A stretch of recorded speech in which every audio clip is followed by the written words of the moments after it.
Popcorn World.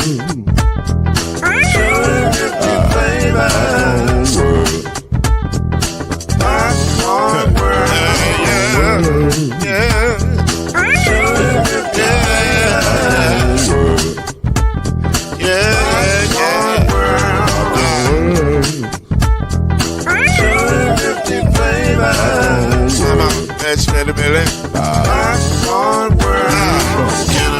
Now, yes, I can. So you can get this groove in the back of a can. You can make it round the world and the holes in your hand. Popcorn World. 250 flavors gonna make you smile. 250 flavors gonna make you smile. 250 flavors gonna make you smile. I said popcorn make you smile. Ah. Popcorn World. Popcorn World. Popcorn World. It's a popcorn world. It's a popcorn world.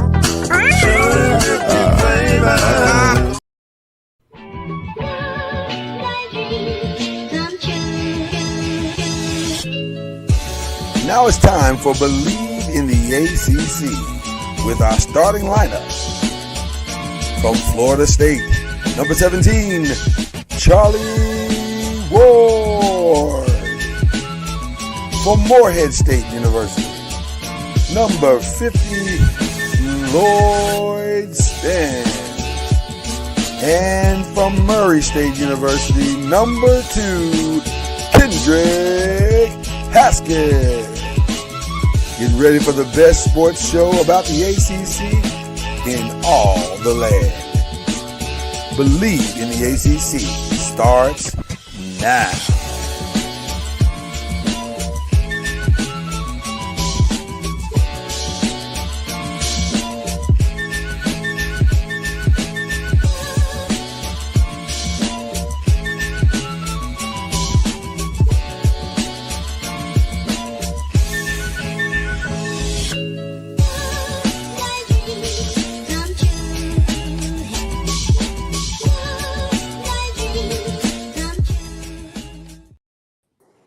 Well, listen, every now and then you do your podcast and you prepare and you say, this is going to be a great show. We got a great guest. It's going to be good.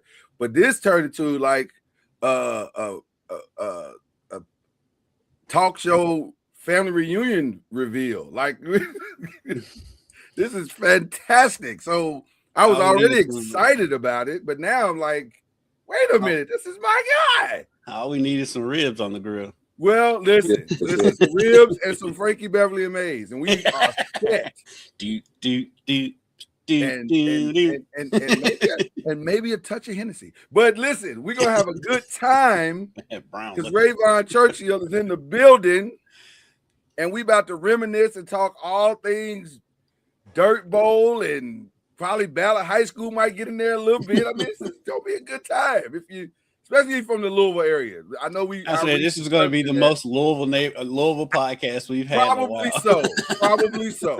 Because we got a lot to catch up on. We do. We absolutely do. What's up, River? How you doing, brother?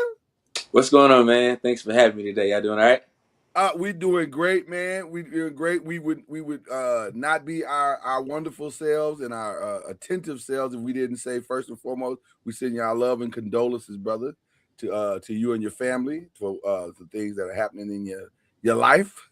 And we got your back. Just want you to know that to start off everything. Yeah, man. But it's good to see you. You look good, brother. Thank you, man. It's good to see you too. When I saw your name, I was like, wait, I know this name. It's right. Yeah. You know what's funny? I've been seeing your name since we put this together, and I'm like, but you know how you had that back of the mind situation, like, plus I'm old. I done got old. That's where we are with the whole thing. I was like, I know the name, but I don't know why I know the name. And then you said, I was like, wait a minute. We've had classes together. Yeah. That's 88, 89 at Ballard High School. I know, man. It's Ballard High School. You don't know nothing about that, Kendrick. You don't know nothing about that. Because y'all older than me. I was still in middle school in 88, 89. That is also he had to do that, though. That wasn't even necessary. Yeah, he threw us under the bus. That was a shot. That was a shot. Yeah, that is. So, listen, man. First of all, it's so great. It's great to see you, man. I want to talk to you how you ended up with the dirt bowl in your hands. How did this happen?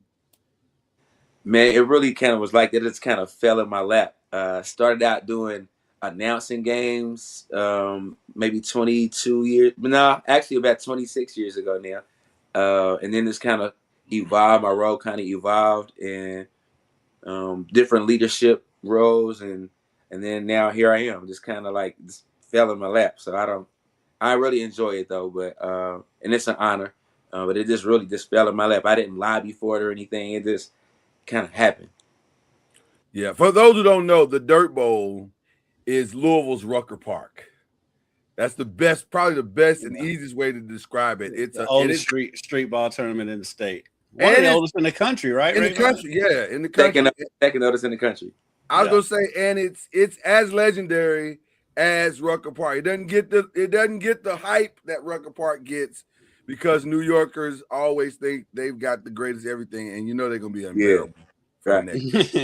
So I couldn't have them win the finals. Oh my God, it's gonna be unbelievable. But nevertheless, it is like that. And so, man, talk a little bit about the history. Talk a little bit about what it means to Louisville and basketball as a whole.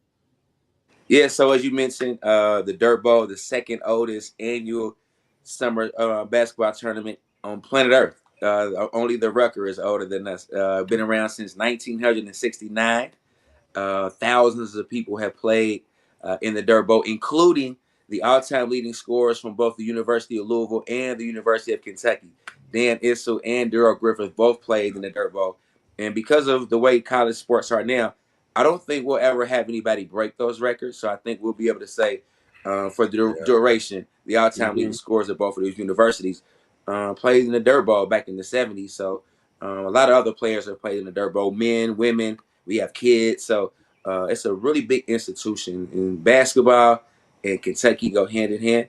And then so this tournament and this league has been going on for so long that it's become synonymous with Louisville in the summer. And you gotta give you your shouts out to them since you've taken over, because it's really grown over the last few years since you've been over. You got the court now. The court is spectacular, and just talk about how much you've seen it grown over the years since you've been able to take over.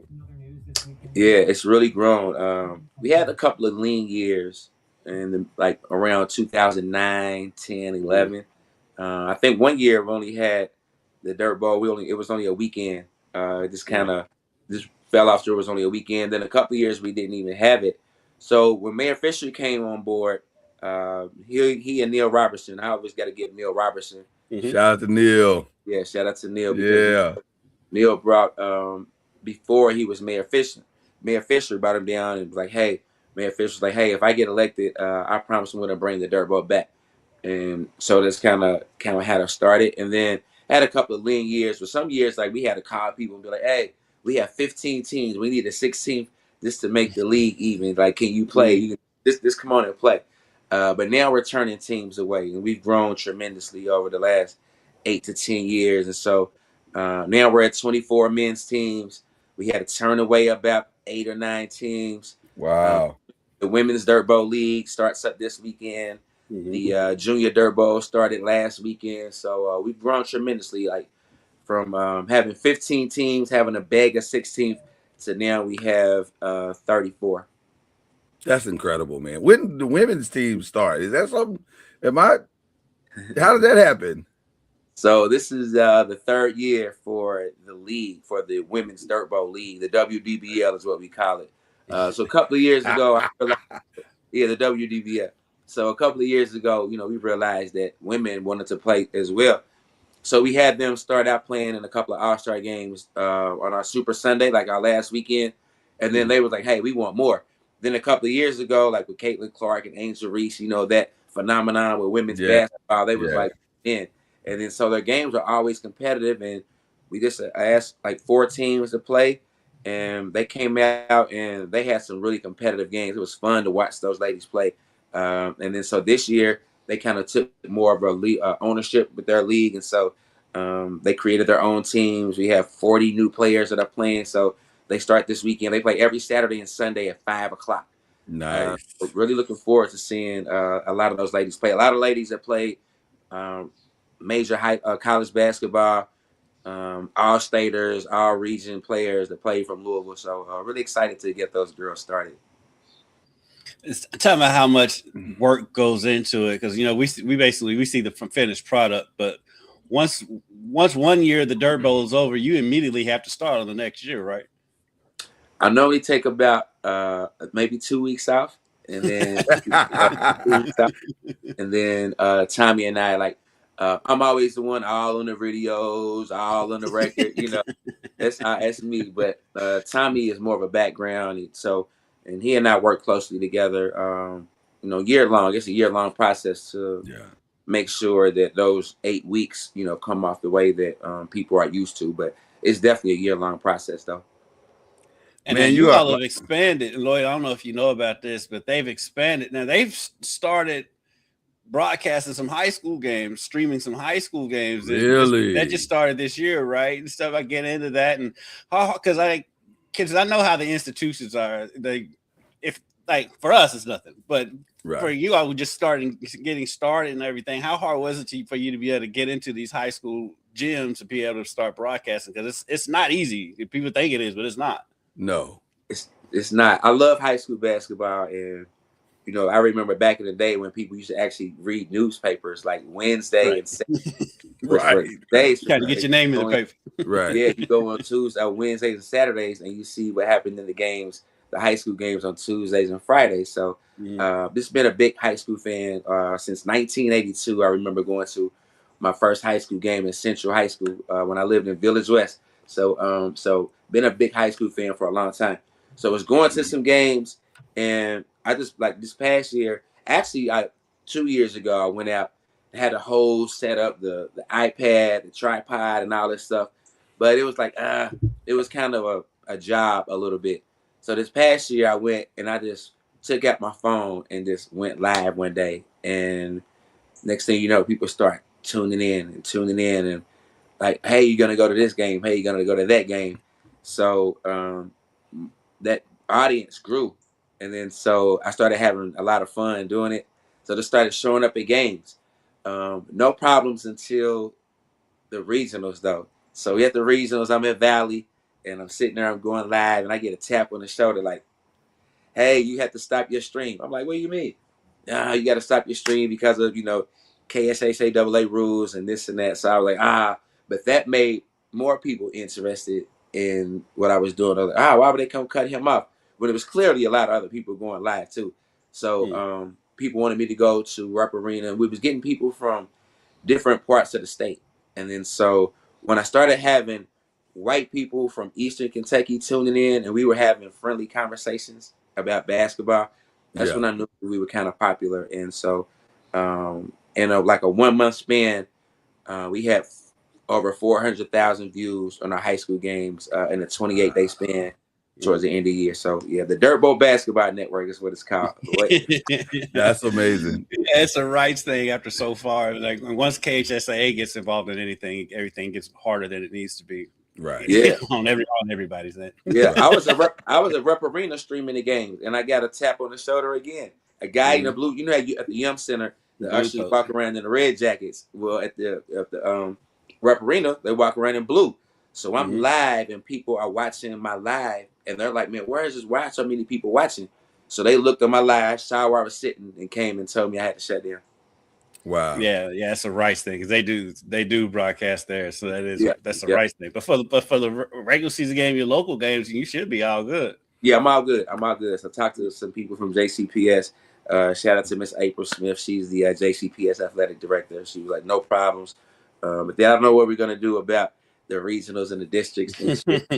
We'll see. Yeah, we gotta get some conversations going because listen, man, nothing has changed in high school basketball over the year. High school basketball is Louisville or Kentucky high school basketball is Texas football. It's the same thing. It's just those high school gyms are as packed as those high school football stadiums in Texas. Like it's the same intensity. Right. And it's just so funny because I would go to basketball games in Texas and you think, okay, man, Texas sports, the high school basketball should be the same. It's not. It's not the same at all. It's football and baseball down there. It's football and baseball there, and football is the religion. Like that's where now I'll stall them out on football. We ain't got that yet. $60 million what do they say down south? God, football, and family, or listen, and I'm not sure it's in that order. I'll be honest. It's crazy. It definitely is insane. But it's the same way in Kentucky. Like basketball has not ceased to be the thing in Kentucky, and so you're doing the state a service, sir. So please do not stop that effort. And Rayvon, you've been around. We've had some lean years with talent in basketball. We were low key a football state. We was churning out more football talent than basketball talent. Yeah. Right. But we've had a resurgence, and you look at Josh Lindsay over at St. X, at Grivner over at Ballard. Ray John's kid over at South Oldham or North Oldham. One that I always get North stuff. Yeah, over at North Oldham. I mean, we've got some ballers right in the area now, and they're young. Like the kid at Ballard is just going to be a sophomore. Ray John's going to be a freshman, and so Pierre, he's going to be a freshman. Just how much you've seen the talent grow just in the last 4, 5, 6 years around here. Yeah, it's definitely a resurgence of talents. Like you said, we had some lean years. Weren't really producing a lot of D1 talent, but when you look at the upcoming freshman class, you talked about Pierre Rondo, and then you have Jeremiah Queen. No, he'll be a sophomore this year, but then you have the sophomore class, which is absolutely loaded. Sophomore class is loaded, but then this upcoming junior class is stacked too. And then a lot of people think that Jordan Mitchell from Mel has overtaken Josh as the best player in the city, and that's saying something because Josh. Yeah, that's saying something because Josh is just a phenomenal player. Like I equate Josh in St. X last year to Fairdale in 90 and 91. It was like must-see TV when you had Killer and Jermaine and Carlos from back in the days with those great Fairdale teams, and this is what it feels like when you go see this St. X team these past 2 years. Those guys. And just watching Jordan grow, because I've known Jordan's dad, Carlos, for a long time.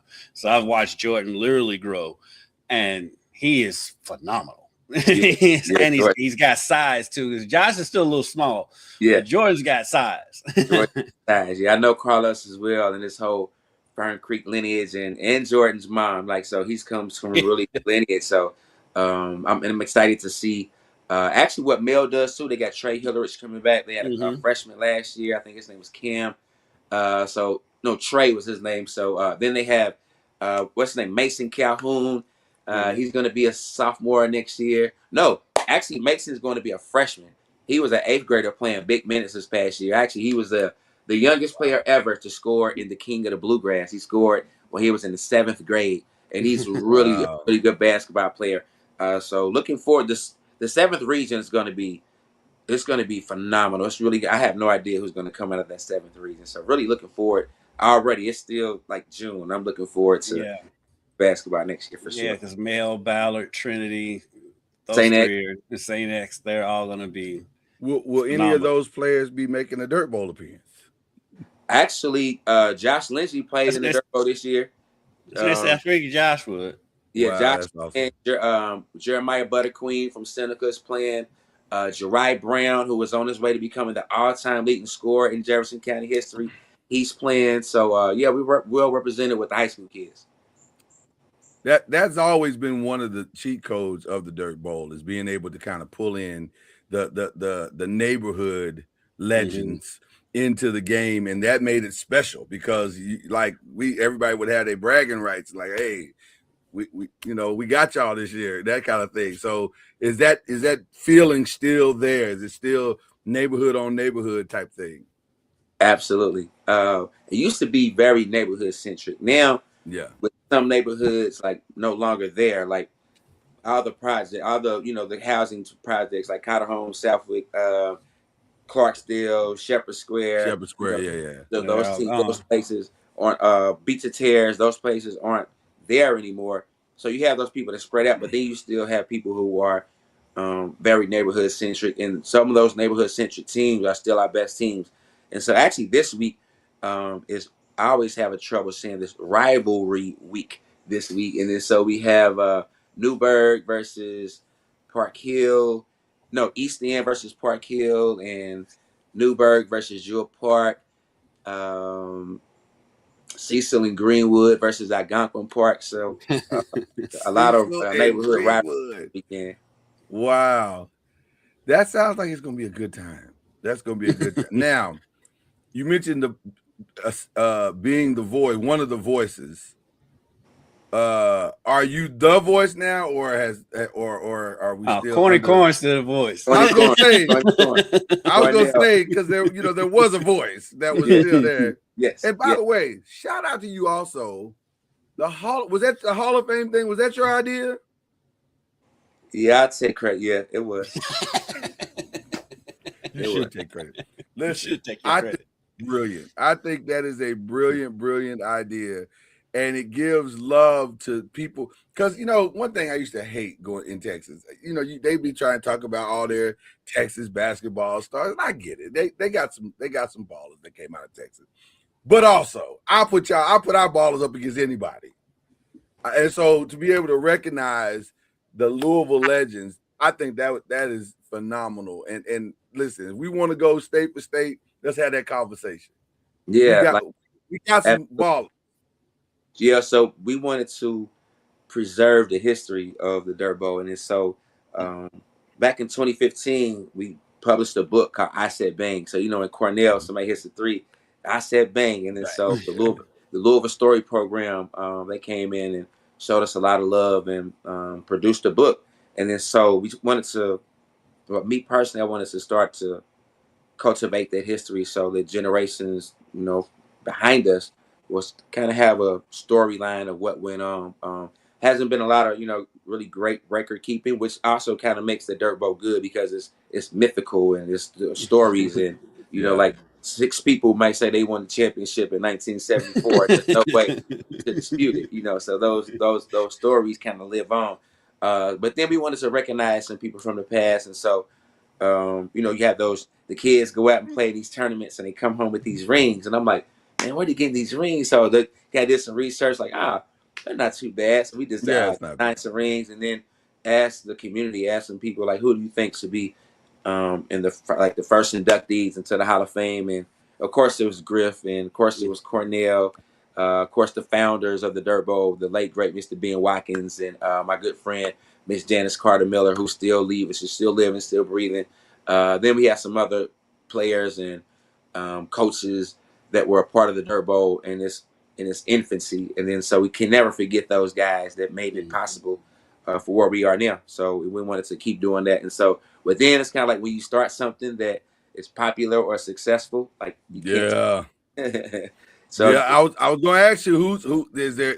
Do we get an exclusive? Like who's in the Hall of Fame? Who's on the list of potential Hall of Famers this year? So a lot of people were mentioned that didn't get in last year. So we're gonna go back and I have to go back and ask some of those guys that were still around that remember those days. So yeah, I wasn't around to remember those and document that. So it's not up to me to decide who goes into that Hall of Fame. But I do think that from a contributor standpoint, I do think I want to see what people feel about a guy named Fruit Loop. His name is Robert Mitchell. And Fruit Loop has been selling T-shirts down at the Dirt Bowl for years. And everybody who ever had a vintage Dirt Bowl T-shirt, You got it from Fruit Loop. And Fruit Loop is like still selling barbecue down on 26th and Broadway. He's just like a hustler man. You know what I'm saying? But he's really, really good man, though. He's an excellent man. And he gets love from a lot of people. And he's well respected. And then so somebody like that, people like that who, you know, like we want to also like recognize and be like, hey, he was a part of the experience, you know, like the Dirt Bowl experience. It's not just about basketball and the games. It's the whole culture, that it's everything that goes into it that makes the Dirt Bowl what it is. And you know, you're talking about, you know, some of the names that played in it back in the day. You know, when Issel played in it and Artis Gilmore played it, they were playing for the Colonels. They were professional players at that point. Absolutely. And so probably not gonna get too much of that anymore because of contracts and all that stuff. But I mean, that's how special the Dirt Bowl was back in the day. Rayvon, Yes. I have to ask. Do you believe the dunk or no? Who? That deep sigh, boy. They say it happened. They say it happened. I wasn't there. I don't know, but they say it happened. Griff. So 25,000 people say they were there at the park. 25,000 claim they saw it with their own 2 eyes. They saw it, including my father. So we did another like radio documentary, and then so I was able to call Mr. Gilmore and ask his thoughts on the dunk immediately after I called Griff to have him, you know, talk about the dunk. So they both have 2 totally different recollections of what happened. I'm sure. Yeah. So Griff says, yeah, it was a Blues ball, back half court. I stole the ball, and he called him Gilmore. I look up, I see Gilmore down, and I'm thinking I'm great dunk on him. He says he goes down, he dunks on him. The crowd goes, wow. That's what Griff says, and about 22,000 people. But there's about 3,000 people who said they were there. Like, nah, it didn't quite happen like that, including like Butch Beard. He said, nah, it didn't really happen like that. And Gilmore said, nah. So Gilmore said, now, I respected, you know, what Darrell Griffith became, but come on, man. I was playing for the Colonels. I'm 7'2". You think some little 9th grade kid is going to come dunk on me? That's exactly what he said. And then so he said it didn't happen. Griff said it did happen. So that's one of those things a few minutes ago we talked about the myth. There was no footage of it. There was no video. People didn't have phones back in the day. Yeah. So that will continue to grow, and it's going to be legendary. That's the most legendary story in Dirt Bowl history, that play, and whether it happened or not. It's so legendary that when Lloyd said that, all 3 of us knew what he was talking about. We knew it. Yeah. Right. What's understood don't need to be explained. So there you go. So what legendary thing you think is happening this year? Like, what are you most looking forward to with this particular run of the Dirt Bowl?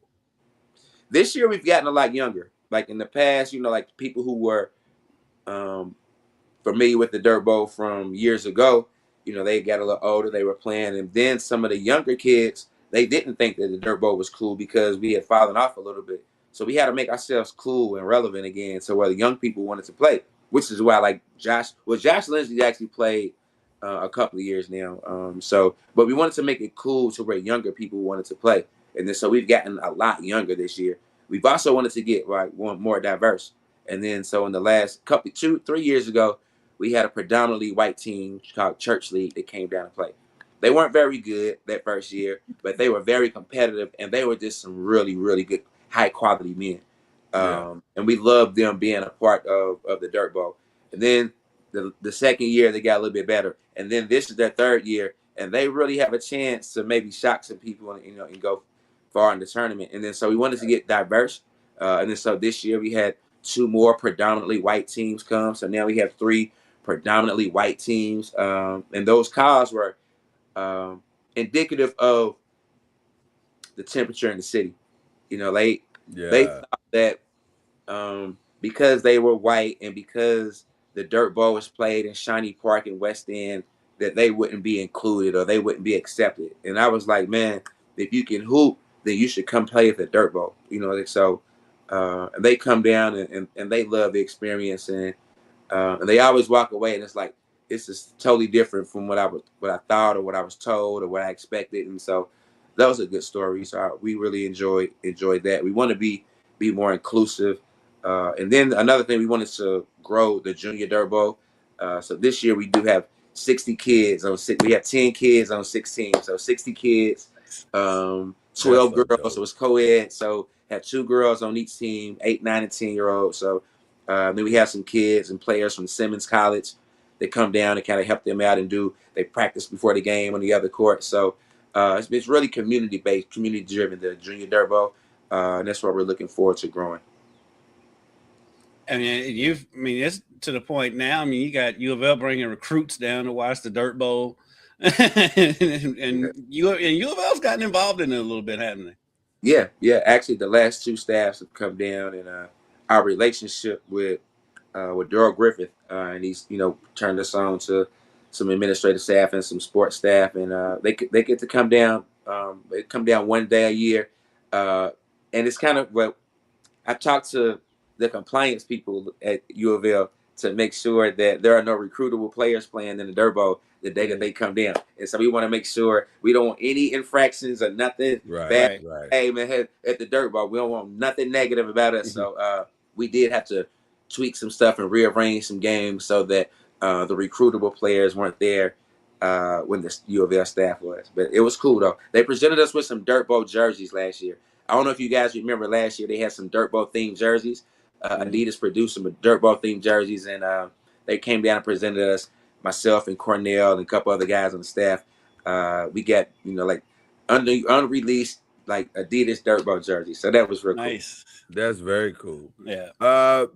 Before we let you get out of here, what is the vision? Where do you see this in 5 years?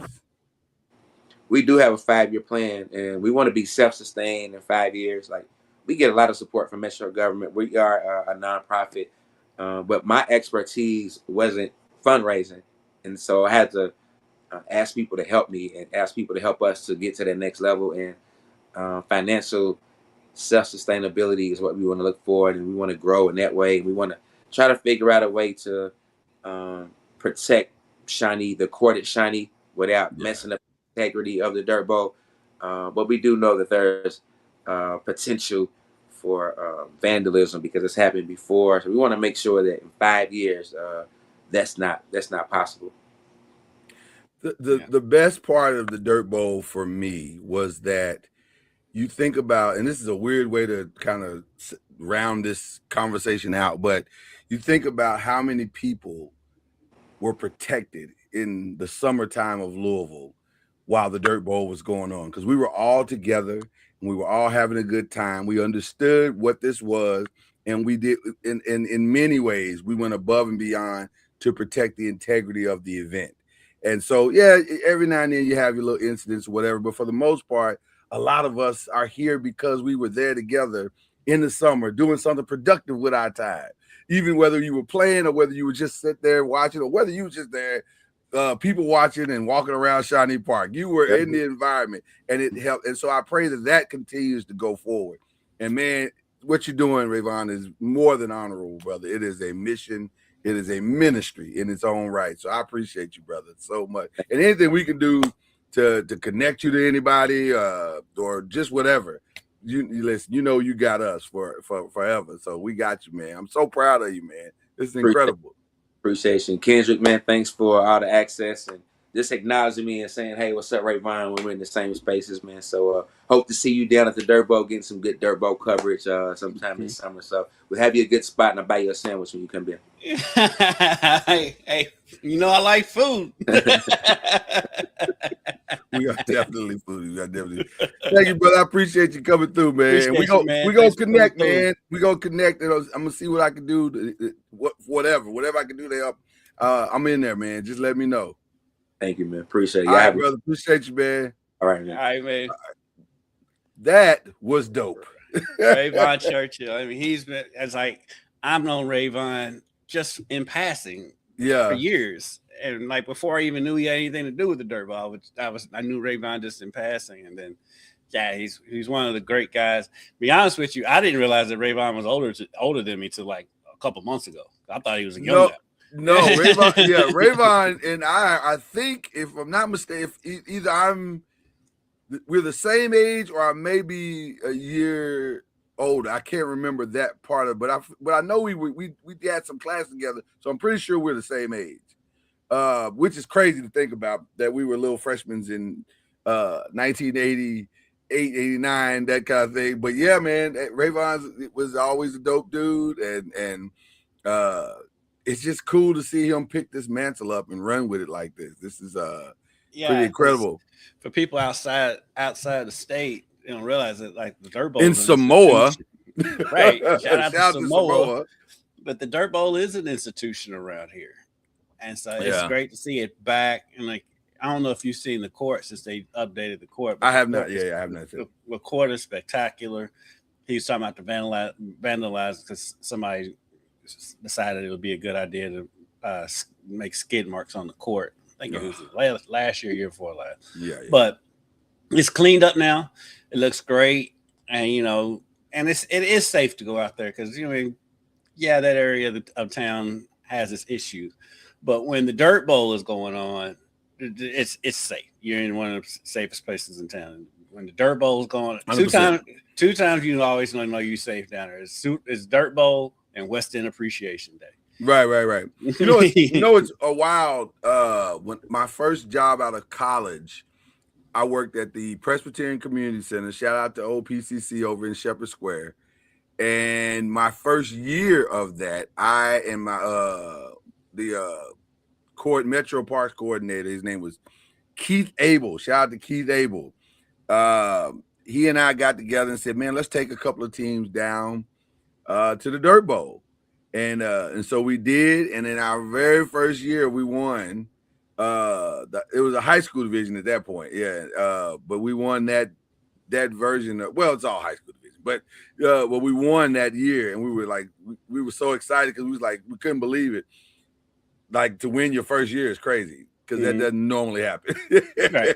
There is a learning curve normally, but we got real fortunate that we had a bunch of kids that were from Atherton and from Male High School. Matter of fact, if I'm not mistaken, correct me if I'm wrong, but I believe Larry O'Bannon was on that team. I think he was right before he went to, obviously went to Louisville. But yeah, he was. I believe he was on that team that first year because he and his sister worked at the Presbyterian Community Center, so that's how I got to know him. But yeah, it was an amazing event, and we had a good time. That was the first time I'd been on that side of the ledger as far as I wouldn't say I was like the coach. I was like more of a GM, like financing the situation. But but I enjoyed it. It was a phenomenal experience, man. And so the Dirt Bowl has always been near and dear to my heart. Plus, listen, in the summertime of my high school youth, it was a good time. It was a good time to go down there and just hang out and kick it. Yeah, and I said he's bringing it back, making it younger and making it cool. A kid like Josh Lindsay, he carries the weight to be able to get the younger kids to come because he has become such a name around here. Josh is only going into his junior year in high school. And so, I mean, I don't know if you've seen this kid. I have not had a chance, no. He's not very big. He's not very big. Okay. He might be my height, maybe a little. I think he's right at my height. Yeah. But he has like a 44-inch vertical. Wow. Yeah, and he gets at least one every game, and so he's gonna catch a body. Yeah, and he's improved his jump shot tremendously. Because when he first came on the scene, I was first hearing him, and I was seeing him, I was like, oh, he's just a dunker. But now he's developed, and he's got some muscle, he's got some definition, so he's coming. I think I mean, depending on what you're looking at, he's a 4 or 5 star now. Really? Wow. Yeah. Wow. And then the other kid we were talking about, Jordan Mitchell. Mm-hmm. I've watched this kid grow since he was in middle school. Like I said, I've known his dad forever, and I've watched him grow literally and physically because he's grown up to Jordan's probably about 6'3", getting close to 6'4" at this point. And he's put on weight. He's the coolest cat you ever. This cat, I mean, he's got the fro going. He's got the style. His dad is stylish, and so he's going to be a phenomenon too. And then Mason Grivna, he's a freshman at Ballard High School. He's I think he's either a 4 or 5 star already. and this kid is phenomenal. And so Wow. and then of course there's Pierre Rondo, and so we've got some talent coming out now. It's been a while, but this talented has been around here in a long time. That's always been my favorite part of Kentucky high school basketball is the next guy. And we've always, when we were growing up, we always had a next guy. And for a long time, when we were younger, if you won the 6th or the 7th region, you pretty much won state. That's how it was going to work. Like if you could survive that. Especially because in our day, the 6th region was the you won the 6th region, he was going to win state. Well, yeah, that was PRP and Fairdale. Yeah, don't remind me. Don't remind me. I was in the 6th region at that time. I still remember being dunked on by Carlos Turner. So let's move on from this.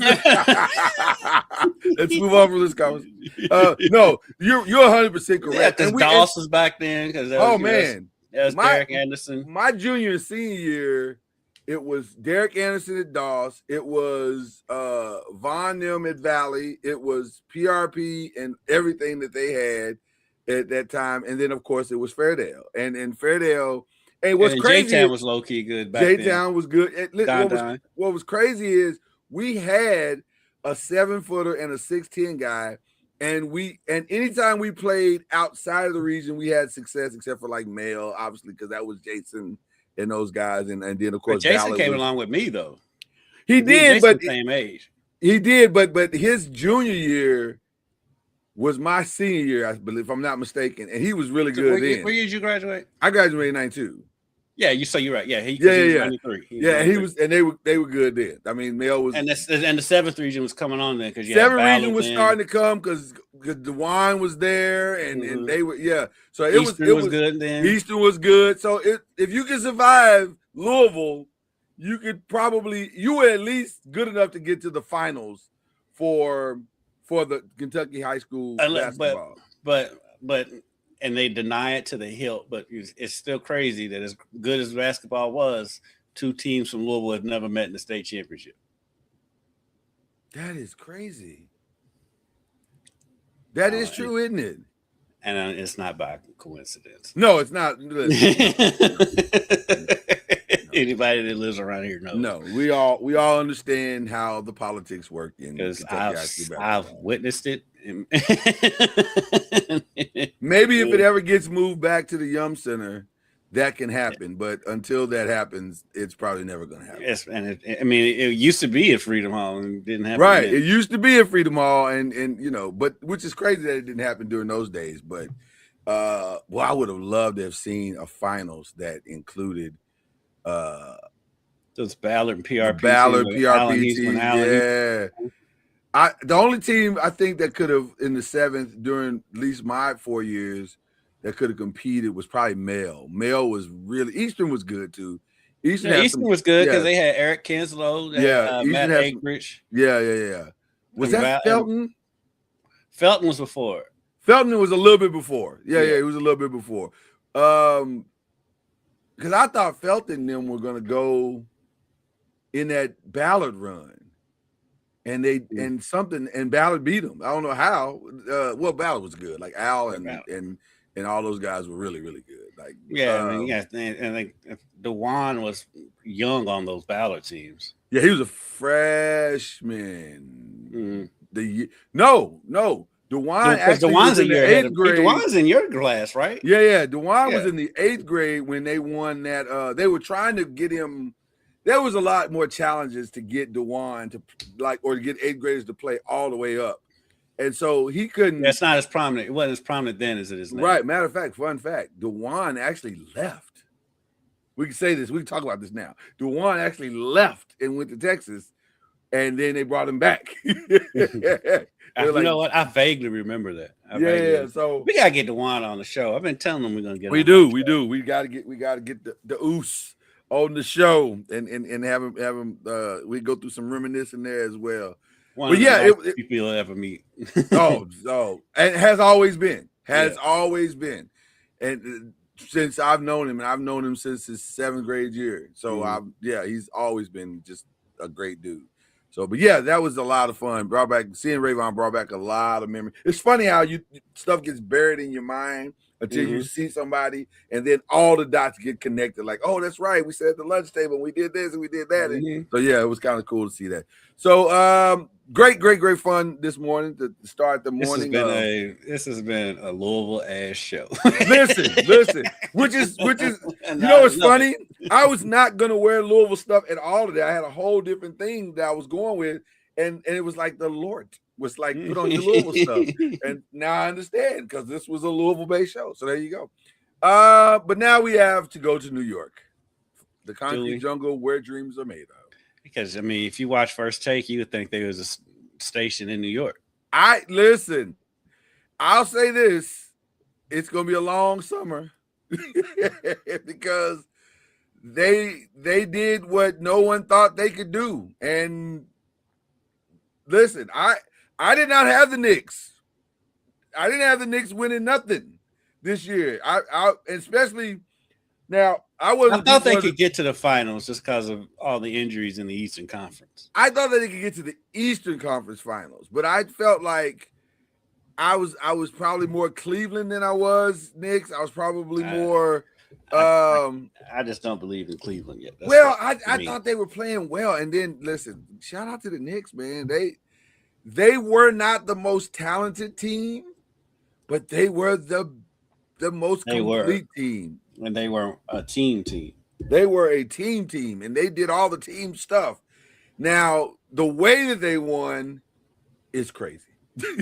Can we talk about the elephant in the proverbial room that I've never seen in the history? And I've been watching basketball all my life. I've never seen a team lose the exact same way in the finals 4 times. That's crazy. The Spurs literally won 15 quarters of basketball and lost 4. And the 4 they lost cost them a championship. That's a crazy reality, Kendrick. To lose the same way in every game and almost lost the same way in the game you won.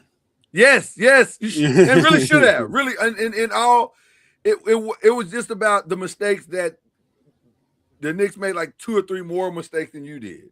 You didn't do anything to win it. It's just they just made a little bit more mistakes than you did. Yeah.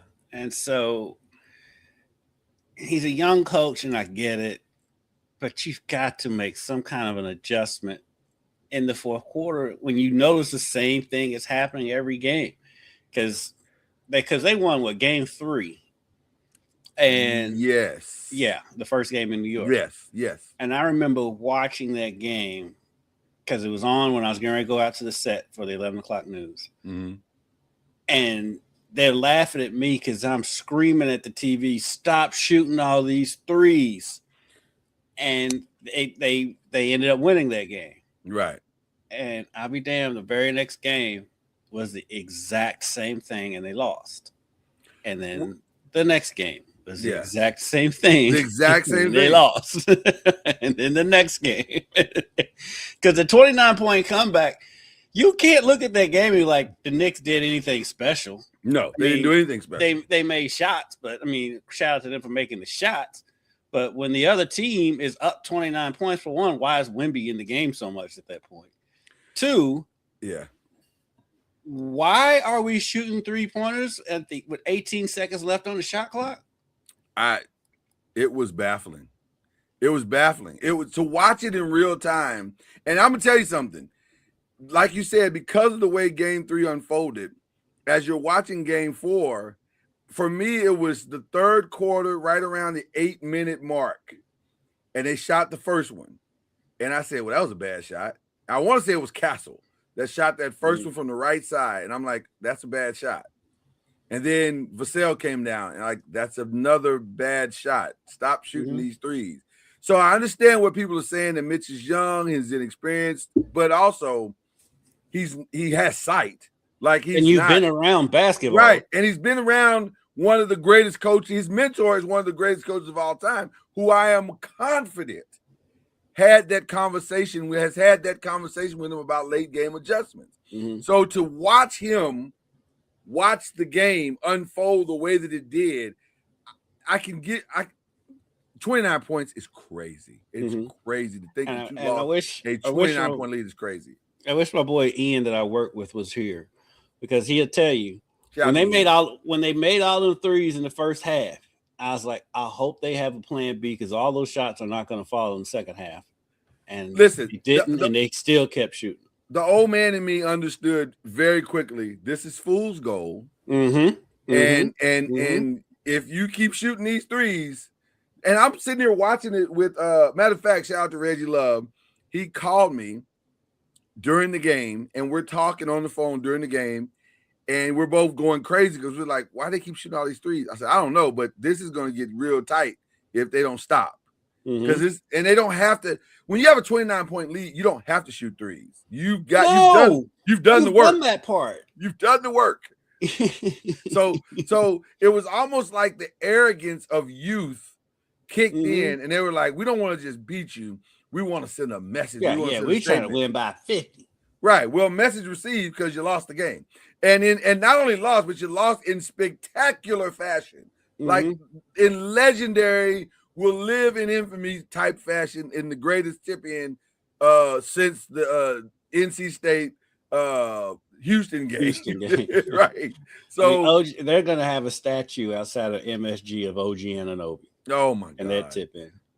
I hope that statue is next to his Good Morning America statue of him literally falling asleep with his eyes open. That's the greatest thing I've ever seen. That man had been drugged some places that he did not want to go, and he was tarred.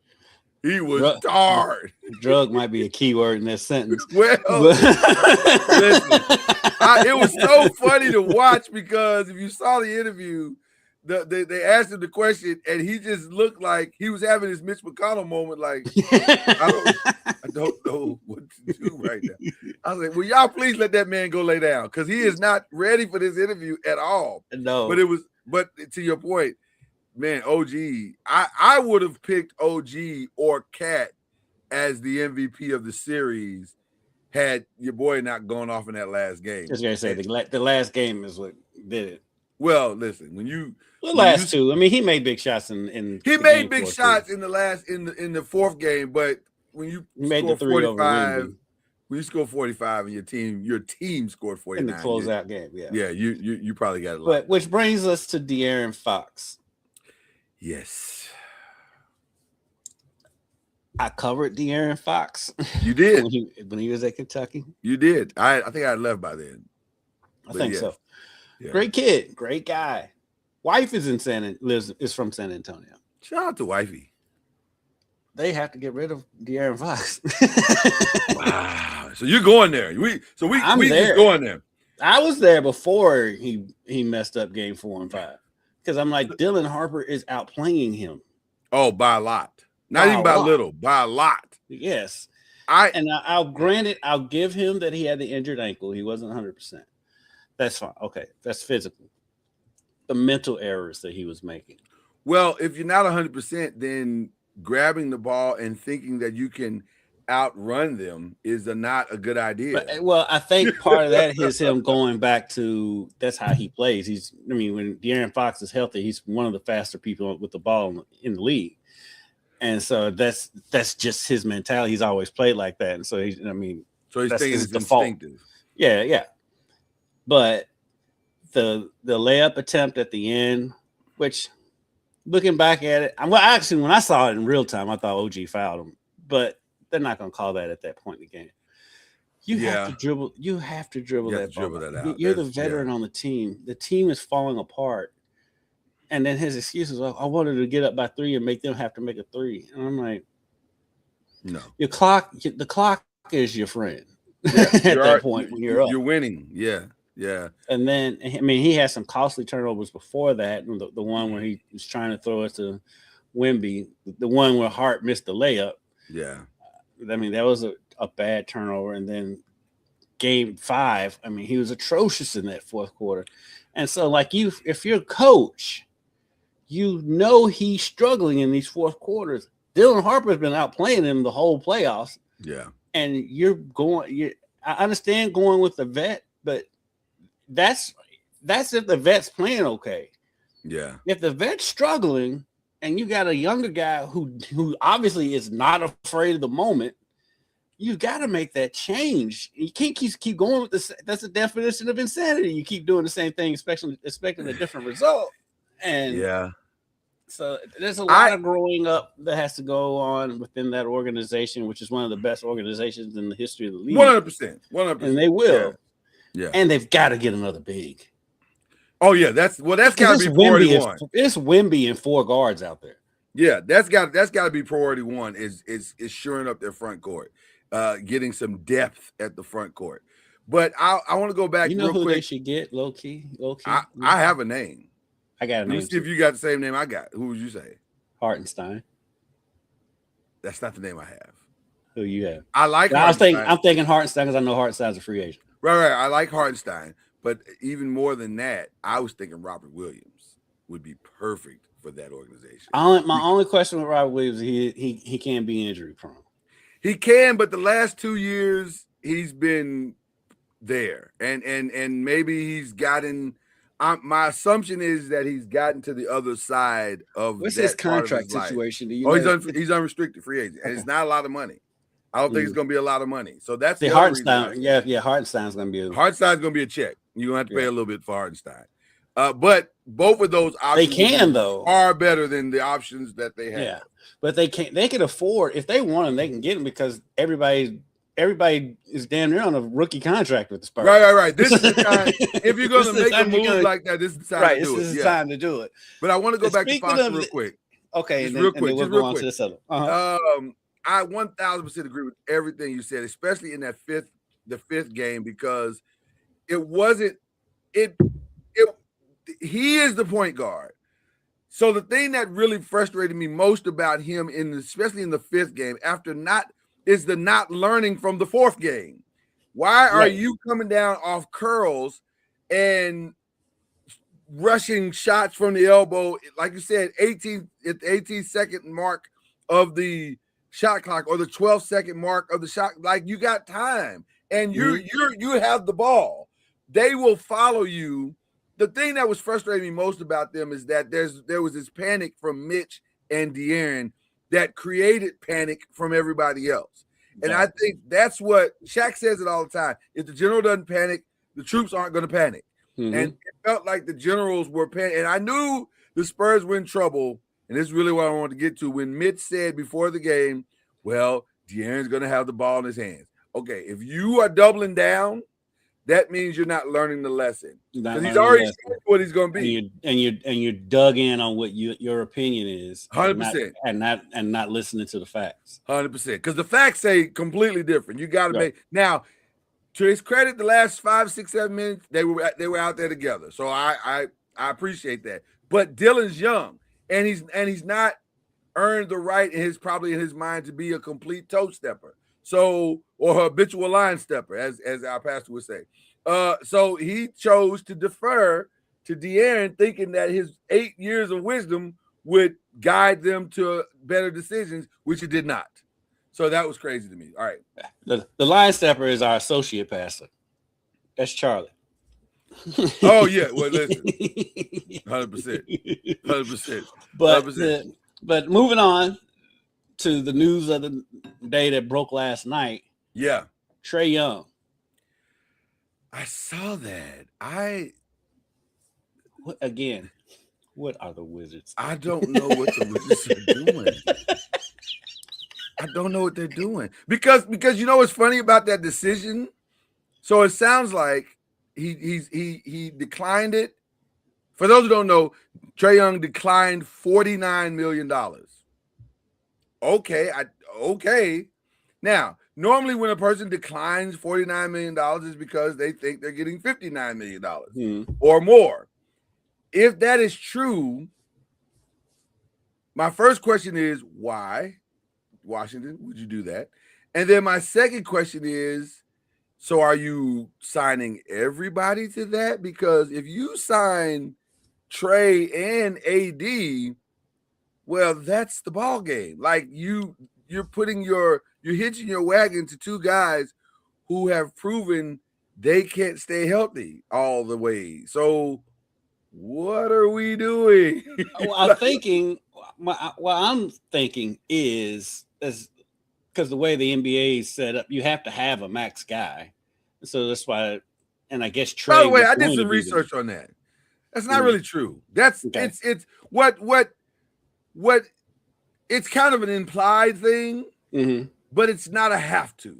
Okay. So the teams that do it, they do it, I think, because it's kind of one of those unspoken. Well, there's also, I mean, we always talk about the salary cap, but there's also a floor.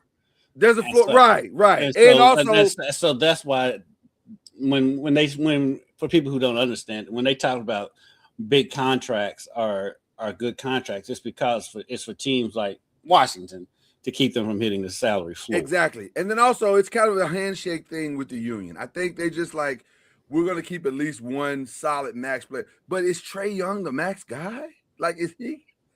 I mean, given the roster situation, yes. So my thing is, I think I would hold out for one of them young dudes. Well, I'm wondering if this was a play just to renegotiate with Washington, but he's unrestricted though, right? He became an unrestricted. He's unrestricted. Well, player option, but yes, he player option to unrestricted. Yes, that's this situation. So I wonder if he's got a destination in sight. Well, according to reports, he is going to take a couple of meetings. I don't anticipate those meetings are going to go that well. Like, I don't know who would bring him in. Under what circumstance would you bring him in? Let's start there. Let's look at the land. Okay, let's try to flesh it out. Try to look at the landscape. Okay, who needs a point guard who can score? Well, a true point guard. No, well, I mean, there's only like a handful of true point guards in the league anyway. Oh, okay. But you're just talking about extra. Who needs a Trae Young type bucket? Okay, I think Sacramento is one. I'm talking about good teams. Oh, well, then that's a different conversation. Minnesota, maybe. Minnesota could be interesting. But he's such a defensive liability, and they play such great defense. But you can hide him though. You'd have to. You'd have to hide him. As long as you got Effie Edwards and Rudy Gobert out there, you can hide them. What do you think about the Pacers putting him and Halliburton together in the backcourt? I don't love it. I mean, just stretches the floor defensively. Offensively, it's not. Offensively, and it's not bad at all. And they got whatchamacallit from the Clippers, right? Zubac. Yeah, but the problem is, I don't want to have to hide him. You're gonna have to hide him regardless where you go. Yeah, but now I really gotta hide him because Hallie's a playmaker, and I don't want to take the ball out of his hands so that Trae can dribble the air out of the ball. I'd rather Trae be a catch and shoot dude, which he's small for a catch and shoot dude. So, but that's what he is. That's essentially what he is. So I don't love that as much as I would love some other things. Like when you were talking about places he could go, as crazy as this is going to sound, I'll even throw Dallas in there. That's not awful. But the problem is that you already got a point guard. Already got an old point guard.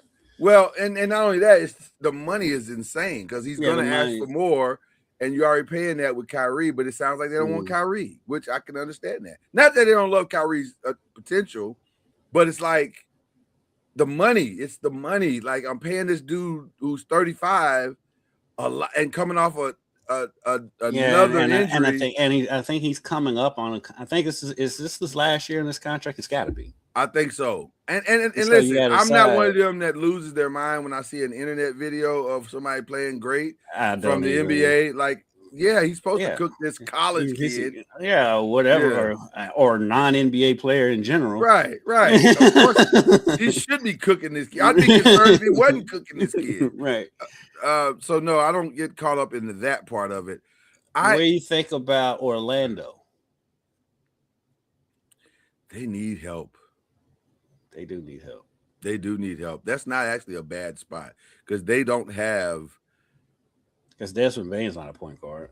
No, and he can play point, but he's not a point guard. He's not a true point guard, and he's not even a consistent enough scorer. So maybe getting him off the ball and having somebody dynamic like Trae Young could help open up the court finally for Paolo Banchero, who seems to be running into doubles and traps all the time because there's nobody else on the court. And that's what Bane was supposed to relieve. I don't know why they thought that though. Because he's a shooter. He is a shooter, but he's not a creator. I get it. Yeah. Well, I think they're thinking. And I don't think they're the only ones who think it, even though I think it's a wild idea that people think this, but I've seen it multiple places. They think that Paolo Banchero is like a LeBron, and he's not. He is not, though. He's not a playmaker like LeBron. No, I don't get that comparison. But what do you think about another one? And here's the other part. I don't think he ever will be. No, that's not his game. Which is why he's not a playmaker. It's not a knock on him. He's just not a playmaker. No, for other he's players. not. I don't even think he's a true number one. If we're being honest, I don't think he's a true number one. I think he's a great player. Yeah, I think he's a great player. He's just not. He's a two. Which is why I don't know why they wouldn't be in the Giannis conversation. Because Giannis, or even the Jaylen Brown conversation. Get in one of these conversations. I can tell you why Giannis ain't going to Orlando. Two more teams to throw out there: Phoenix and Detroit. Phoenix, but then you're right back where you started with the Chris Paul thing, like that. An undersized point guard. Booker's running the point more there now anyway. Yeah, but he wouldn't in that scenario. They would have to yield to Trae. Not really. No. You want Trae playing off the ball? Why not? He's a scorer. Is he though? That's the other thing. He's averaging like 28 points a game. He does, but the one thing that I think we've learned from our De'Aaron Fox experience is that just because a guy's averaging a lot of points on a bad team doesn't make him a great player. Well, I mean, his points would take a step back, and then my other team is a team that desperately needs scoring. Okay. Detroit. Now, I actually kind of like that. I think Detroit makes the most sense out of all of I actually kind of like that a lot because if Duren can't give you, because then you can almost justify giving Duren a $200 million contract at that point. Because right now, giving him a $200 million after that last playoff series is crazy. That's crazy. Fam, you are so far away from a $200 million contract right now. We are not there for that, ready for that conversation. Even though I understand you made your first team, second team defense.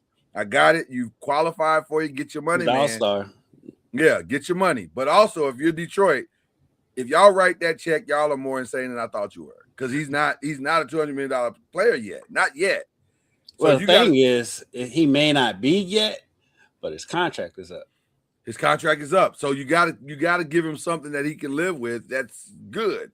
But if you brought in a Trae Young to offset those points, and so now he's your Draymond, that makes a lot of sense. Now that makes sense. I think on the floor it makes sense. I don't know how much it makes sense financially because he's a max, and financially makes no sense. Cade's gonna be a max. Yeah. And then Duren's knocking on the door of a max. I don't know if they can afford it. And the only reason it makes sense. And Thompson's contract should be coming up too. Yeah, but Thompson got to learn how to shoot. Like I don't know what he ain't out there for that. I don't know. That's why you bring it in Trae Young. I don't know what drills the Thompson twins are doing in the summer, but they are not offensive in nature. Neither one of them can shoot worth a quarter. So they got to figure that. I would strongly, if I was Detroit, I would look at that Trae Young thing strongly because that could fix a lot of things. And what a great backcourt that would be with Cade and Trae Young. Now Cade takes all the pressure off of Cade to make clutch shots, to get them in and out of offensive sets. Now he can just go be dynamic by himself and just make the plays and get the one-on-one matchups that he needs. And he's a phenomenal defender. So that takes all the pressure off of him. And then it takes all the pressure off of Duren. So now his 10 and 10 or 10 and 15 looks that much better because he's just doing all of the stuff don't nobody else want to do. and it justifies a $200 million contract at that point. So I love that more than I think anything that we've talked about. Mm-hmm. Yeah, that would make a lot of sense. But again, Trey's supposed to be taking some conversation, but I am also hearing that the Wizards might re-sign him for 3 years or something, is what I heard. 3 years and something. Yeah, because that was really my initial thought when I saw it. I was like, he just must be renegotiating. Well, and I get that, but then I don't, because are you if you're the Wizards, you're running it back with Trae Young, Keshawn George, Bilal, what is it? Koulibaly, Anthony Davis, and Alex Sarr. That's your 5 that you're running back. Well, no, I guess you're going to have AJ Bonsa or Peterson, which, by the way, that's a weird story. That Peterson said he's only meeting with the Wizards and no one else. Really? Well, I mean, he must know that the Wizards are going to pick him. So I was going to say either he knows the Wizards are going to pick him or he is suffering from a tremendous case of delusions of grandeur. Like, I think I mean, he knows he's going to be number 1 or 2. So, is there a scenario where the Wizards trade out of 1, get more picks, and they are because I guess you can live. You're the Wizards. You can live with having Peterson over Bonsa, I guess. Or this might be a Sam Bowie Jordan thing. I don't know, but I can see a scenario where Utah tries their best to get Bonsa. Well, listen, it makes sense for them to do it. It makes sense, and they got picks and they got players. Walker Kessler could not be louder about I want to leave. And by the way, I think he's gonna leave because they got a log jam at that position. They got and he's a perfect fit for your Lakers. I know. That's we've been trying for years to get Walker Kessler, and for whatever reason it hasn't happened. But it hadn't happened because Danny Ainge hates us. Yes, Danny Ainge hates the Lakers. Yeah, and also we done nothing to help that with this Luka situation. That was diabolical on our platform. But yeah, Walker Kessler wants out, and I gotta believe with Jaren Jackson being in the fold now, and they got Laurie Marketing, so there's no reason to keep Walker Kessler. There's really no reason. But I love that front line, though. I would try to work it out, without question. But I think they aren't talking. Walker Kessler and the Jazz are not. If I'm the Jazz, I'm trying my best to figure that out because that is a playoff front line. Feels like it, especially now. When you need it the most, and I say playoff. I ain't talking about an 8th seed. I think that's a team that can compete if you can get consistent guard play. Yeah, that team, because you got. I mean, how are you going to score inside? And Jaren and Marketing can are good 3-point shooters. They stretch the floor, and Kessler can do his thing inside. Because he's going to get one-on-ones. Yeah. And so I'm trying my best to mend whatever fences they need to mend because that is a playoff roster. Well, here's some other things that makes it interesting because they still have Oscar Tshiebwe, who is there and growing and understanding slowly but surely, but they're bringing him at a nice pace. So I think that kid is going to see the floor at some point to do all the dirty work, which is what he'll be the bulk of his NBA career. Right. And then they still have there's somebody else that was on that team. I saw the roster and I was like, oh my God, I can't believe he's still there. Give me a second because I'm having a brain moment here, an old man brain moment. We all do. As we all do. Oh, Filipowski. That's who it was. So they still got Filipowski. And the reason why I bring those names up is because you can get younger and also kick the salary cap down the road a little bit. So Philip, is there anything that Kessler does that Filipowski can't do? Probably not. Yeah, defend. Kessler's one of the top shot blockers in the league. He is, but I would think at some point Filipowski, because he's so young, he'll come into that. I would think. No, I think you're more dependent on Jaren Jackson because Jaren Jackson's also a top. Well, Jaren Jackson is going to be around, but you got. My point is, you've got a window to where you don't have to force the Kessler thing if you don't need to. And then also you still have Yusuf Nurkic if he's going to stay. I don't know if he's going to stay, but you have him. So there's a log jam at the forward center position in. Yeah, they're in a position where they could afford to let him go. Right. And I guess. But I hear what you're saying as well. But I also think financially it may make sense to let him go too. But I really like that front line. No, I can't argue with that. I can't argue with that. The key to the whole thing is Ace Bailey taking another step. If he can take the next step, then you've got something really special happening in Utah. And so it makes a lot of sense for them to go get AJ DeBonsa and just sell out to that number one spot, especially if it appears that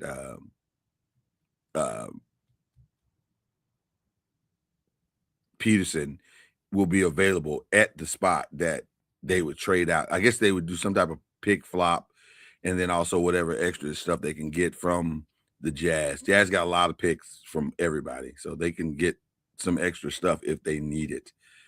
So that'll be very, very interesting. Another part of this also that makes this very, very interesting is that I'm hearing a lot of rumors that the OKC Thunder are going to make a power move, to get Boozer. They really like Cam Boozer from what I'm hearing.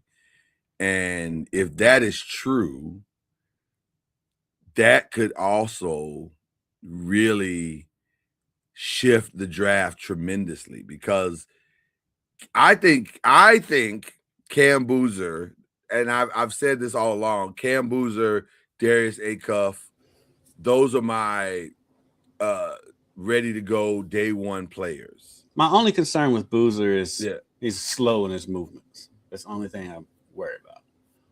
100%, but I don't see the Jazz as a run team. I see them as the traditional. He's definitely kind of play on a team that's the traditional move, run the shot clock, and get the ball inside. Yeah, I can see them. Which if that's true, I mean, not say the Jazz. I didn't mean the Jazz. I apologize. Well, no, I did mean the Jazz. I don't see them as a run team. So I think he's a better fit for OKC because they got to fix their Hartenstein problem. Now, counseling, we mentioned counseling on the show. That's going to also help fix that problem. He's going to need a tremendous – he and De'Aaron Fox could just book, like, block the hour. and then one could take 30 minutes, the other take the other 30. But they're both going to need a tremendous lot of counseling. But I like Boozer because they're going to. I would imagine they're going to lose Hartenstein. I just can't. Yeah, they're going to lose Hartenstein. I know people are saying, well, there's no reason not to pay him, and I'm like, yes, there is. There's like 34 million reasons not to pay him because that's about where his contract is going to land. I would think because isn't he making like 17? Or some weird, or 20 something. It's not a lot. It's not as much as you would think. And there's a reason why he didn't get the extension. That's the other thing. There's a reason why. Because you can't pay everybody. But you don't have to if you're the Thunder because you got 1 million draft picks. Yeah, he's getting 28.5. He's not going to get a raise. I can't see paying him 35 or 40. He's the second highest paid player on the Thunder. No. Yeah. No, Hartenstein? Yeah. There's no way. Yeah. No, that can't be. Because you got to think everyone else is on rookie deals. Is that can't be right? Yeah. Because Shea signed, and then the extensions haven't kicked in yet. That's what it is. That's what it is. That and you have to The extensions have not kicked in yet. Yeah, and everybody, they kick in this year. They kick in this year. So Shea's going to jump. Last season. Yeah, last season Hartenstein was the second highest paid player on the team. Right. But even with the extensions, they're not going to go that much. It's going to be. It's going to be significant. Last season, last season, Shea made 38. Hartenstein made 28.5. The next closest is Caruso and Dort, and Dort's out. They're not bringing Dort back. So even with their extensions, he still would be one of the highest paid players. Well, Dort's out for sure, but the problem is everybody's the 3 top players, all their extensions kick in next year. So Jalen Williams will make like 40 something, and then Chet's going to make like 40 something, and then Shea's going to make like 40 plus, almost 50. Yes, that's Hartenstein and Dort are definitely gone. I would think so. Caruso may be gone. I think Caruso it's very likely Caruso could be out. But that again is all the more reason why you go make the move and try to get the names I've heard are Cam Boozer, if they can get that high, although I don't know if they're going to be able to get that high. And then also I've heard Yaxel maybe possibly as a, they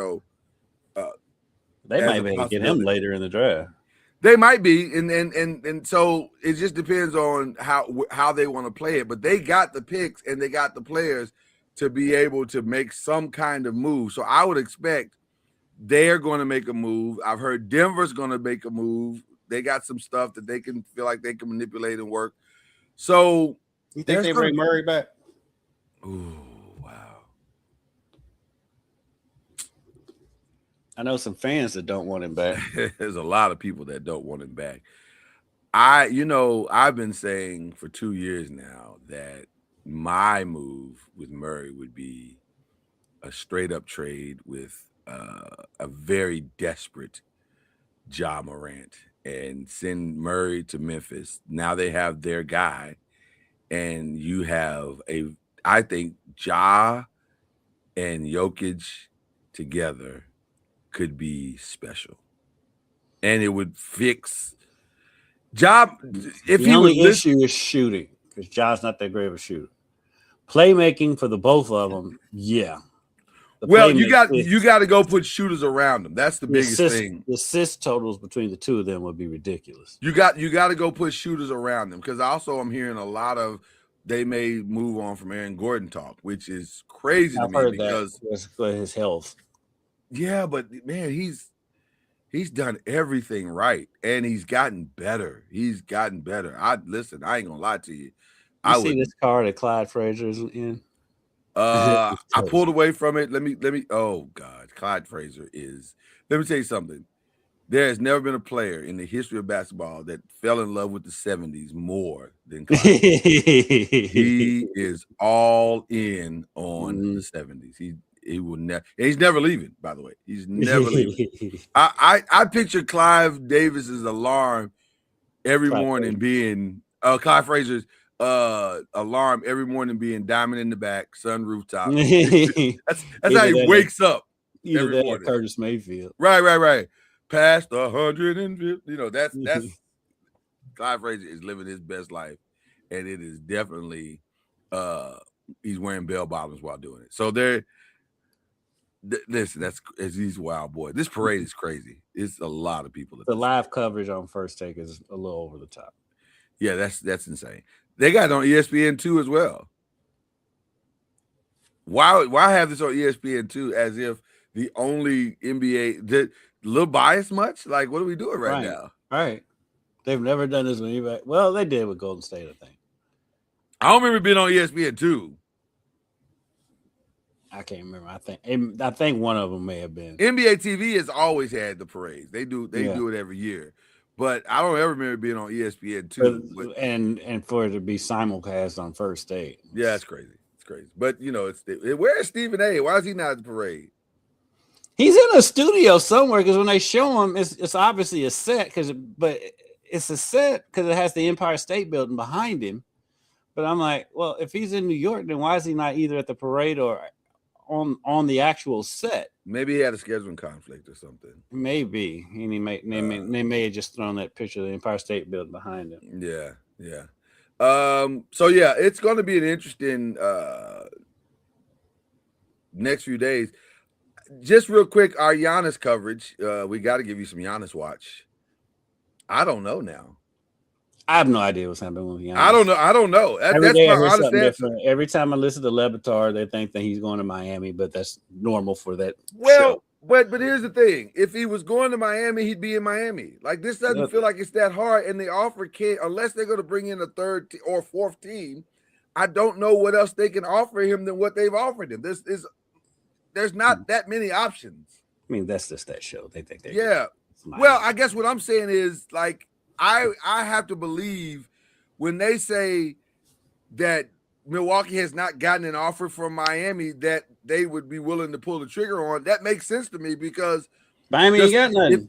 Well, Tyler Hero, right? I'm like, I'm not going to give you Giannis for Tyler Hero. That's not and Miami's not going to come off Bam. So to me, any conversation of trade has to start with Bam. If we're not starting there, then what are we talking about? Or you got to go find a third and fourth and maybe even fifth team to give me some serious assets. But we're not. What we're not going to do is trade him for Tyler Hero. No, they would burn they'd burn the arena down if we did that.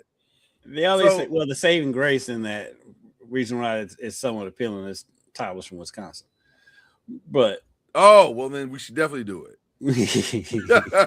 That's why Miami's looking at it. But I mean, the one that makes the most sense is Boston. It's Boston, right? So, but then the problem is yesterday, Jalen kind of mucked up the waters by saying I don't necessarily want to be in Milwaukee, and if you and he's eligible for an extension. So if you, by the way, that man's gonna make $70 million per year on his next contract, which is insane. But yes, if you're Milwaukee, you can't lose on this trade. That's the biggest thing that's slowing down the trade. You can't lose if you're Milwaukee. You have to win or at least it has to look like you won in this trade. And that's the problem. A departing Jaylen Brown is a loss. And like the teams around the league know that. And so they're getting all lowball deals. Everybody's lowballing them because they know they're getting out altogether, which is what I think my Lakers have done. They know Giannis wants out. Yeah, Milwaukee, rightfully so, wants comparable to what they should get for him, and they want pieces in return. Yeah, but they're not going to get it, and so they're going to have to come down on what they want. Because if they want to do you this also deal, have to throw in the teams are starting to view Giannis as older now, and he is older now. And they're looking at the wear and tear. So they're like, if we get him, great. But if we don't, I think we're going to be all right. I'll tell you the shocker to me the other day was hearing the legend, the Hall of Famer, Mike Wilbon say, I don't trust Giannis. And I was like, really? And he made some very strong, compelling points. He made some very strong, compelling points. And I was like, yeah. Oh, yeah. Okay. You couldn't really argue with it. It was very interesting. So if that is the and here's what you know about a Michael Wilbon who's been doing this 40 plus years. He didn't just come up with that out of the air. No. He's talked to some people.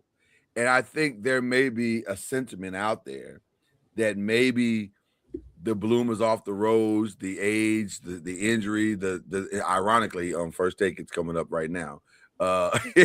These making statements that didn't come out of nowhere. That came from somewhere. And if that's the case, then I can see because it feels like my Lakers have pulled back tremendously on a lot of earlier talk. And listen, what I've always said about this offseason with the Lakers, you've got a ton of money. Don't do anything stupid. Just don't do anything stupid. There's a path to respectability that doesn't involve Giannis. Yeah. So I would rather take the path of that than to go or cap strike our team and we can't function because we've committed all of our money to two guys. Right. So that's why I like the Kessler move for them. I love the Kessler move. There's a few other moves out there that are interesting to me. Apparently, the New Orleans Pelicans are having a yard sale. There's a lot of pieces that you can steal from them, like Herb Jones, like Trey Murphy. Yeah. Apparently, Zion's even on the table, which Zion should be on the table. Zion should have been on the table. The problem is people have seen him play. So well, they don't trust him, but he did play. There's no. He did play. He finished the season. Technically, he played almost all season last year. So technically, he was there. There's nothing memorable about what he did last season. I don't even remember. I don't even know what he averaged. Like I don't remember. I think he had. I think statistically he may have had one of his best seasons he's had. It's just the Pelicans. They weren't in contention, so nobody paid attention. Well, it's amazing how that happens when you're available. Yeah. So I would definitely call New Orleans and start having some conversations about certain players that they have, because they do have some really good, interesting pieces on that team. I'll tell you, a point guard. You're talking about a point guard that needs to be stolen and freed from his circumstances. If he's healthy now, DeJounte Murray would be a massive pickup for somebody. I can't understand why DeJounte Murray. Well, he only played 14 games last season. Well, yeah, he spent most of the season. Not still trying to come back from that injury. So Zion averaged 21 points, just under 6 rebounds. He needs a new environment. He played 62 out of the 82 last year, which for him is massive. Yeah, that's massive. So, but I think they're over it. I think Joe Dumars is over it. I think they're ready to move on. I just don't know who. I didn't understand. They've done some weird draft moves too. Like when because they drafted Derek Queen pretty high. Yeah, the only people that they said are untouchable is Favors. Is it Favors? Fears. I get the names confused. But Fears and Queen, those are the only 2 players that are untouchable, as the reports are. Herb Jones would be a good pickup. Oh, he'd be massive. That'd be a great pickup. To me, the Laker path is easy, especially if you're going to keep Austin Reeves, which it appears all indications are they're going to do it. That's fine. But now you got to put nothing but dogs around them. Yes, and I would go. I think Herb Jones would be a good fit for them. Herb Jones would be great. Robert Williams is another. Trey Murphy would be good for him too. Trey Murphy would be good. Either one of them would be fantastic. There is a path. That's what I'm saying. And then also, apparently, the Mavs are looking to deal and get Gafford out and get Clay's for sure going to be out. So there's a Gafford path. Would be a good pickup. Gafford would be a great pickup. You just Clay's probably going to end up in Golden State. I would think they may have a family reunion there. We'll see. Let's talk about the elephant in the room, though. The one move that could be really insane, which to even be talking about this is crazy to me, but it's the reality. It's the reality of the last 30 years of basketball, and that is Jaylen Brown leaving a championship contending team, a championship winning team, because he and Jason Tatum can't exist in the same space. And it's funny to me to hear them try to say, oh, no, there's no beef. There's no beef. There's beef. I don't know what the beef is, but why would you leave this situation? I don't know if it's necessarily a personal beef where it's like, this dude don't like this dude. I don't think it's that. It's professional. It's a professional where Jaylen feels like he's every bit as good as Jason Tatum. And as long as he's in Boston with Jason Tatum, he's never going to be recognized as good as Jason Tatum. Can I ask you a question? Who's telling him that he's not? Like, where's he getting this from? It's not that someone's telling him that he's not. It's just that Tatum is always going to get the recognition. They're always going to favor Tatum over Jaylen. I want to be very clear about the next statement that I'm about to make, because here's the reality. Because I lived through it. When you're a Hall of Famer, you're a Hall of Famer. And Hall of Fame is as high as it goes. Now, you can say, if you're trying to be an all-time great. I think Jaylen Brown views himself as an all-time great, and he's never going to get that recognition when he's playing with Jason Tatum. I think that's how he feels. I'm not saying it's right or wrong.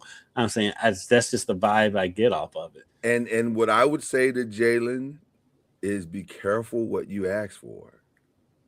Be careful what you ask for. Because here's the best way I can describe what I'm saying. Shaq is an all-time great. And he went to Miami, and the only reason he won because he played with Dwayne Wade. Had it just been Shaq, old Shaq in Miami, it wouldn't have worked. Mm-mm. Had it been because you know why I know that is because Shaq went to Phoenix and it didn't work, and then he went to Cleveland with LeBron and it didn't work, and then he went to Boston and ripped out his Achilles and his career was over. I'm saying be careful when you're saying, "Oh, I want to be the man." Okay, but also, I mean, and we've seen in NBA history tells you that similar players with similar skill sets can play together. I mean, go back to the Lakers with Jerry West and Elgin Baylor. Yeah. It's very Magic similar. and James Worthy. Like James was like, I'm number 2, and I'm gonna go to the Hall of Fame as a great number 2. There's a lot of benefit in that. Like, what are we talking about? But we also got to be fair when we say that back then is a lot different than it is now. It is, but also, well, yeah, I'll tell you that's true because one of the things that didn't happen back then that's happening now is that you're being paid $300 million to be the number 2. Yeah, but like you don't have. I mean, social media is such a game changer and all this stuff. And I have a suggestion. I have an old man suggestion. Put your phone down. Like, what do you stop? It's easier said than done. Stop listening. Listen. We can say that we didn't grow up with that. You're right, brother. They You're right. grew up with that. So I'm just saying. That's why I tend to give a little leniency to that generation for that because we didn't grow up with that. So you're right. We can't. It's a whole different atmosphere. It's just like because like the older generation would tell us, why y'all still playing video games? Because we grew up with video games. Because we grew up with video games. That's our world. And so just like for these players now, they grew up with social media in their life. And so just to say, just put your phone down. Well, that's we didn't grow up with cell phones. I agree with everything. I agree with everything you're saying. I guess I have the benefit of age, just like you do, and with age comes wisdom as well. And I'm telling you, this is starting to feel very Russell Westbrookish. Not comparing the players. That's not what I'm doing. What I am saying is that when you run the teams, and for both of them, by the way, because if Jason thought it was hard with Jalen, I don't think Jason's the problem in this at all. I disagree. Because if they don't get Giannis, then if Jalen doesn't want to play there, which by the way, whether they get Giannis or not, I think Jalen's gone. So if they don't get Giannis, do you have Boston winning the title next year? That depends on who they get. But I think, I don't think Jason Tatum is necessarily. Like I said, I don't think the beef between the two of them is necessarily personal. It's just that Jalen doesn't want to share the spotlight. And like I said, as a 50-year-old man, I'm like, you tripping. But I can also look at it as a 20-something-year-old man, and I'm thinking I'm just as good as this dude. I can leave, and the year when this dude was out, I had us top 3 in the conference.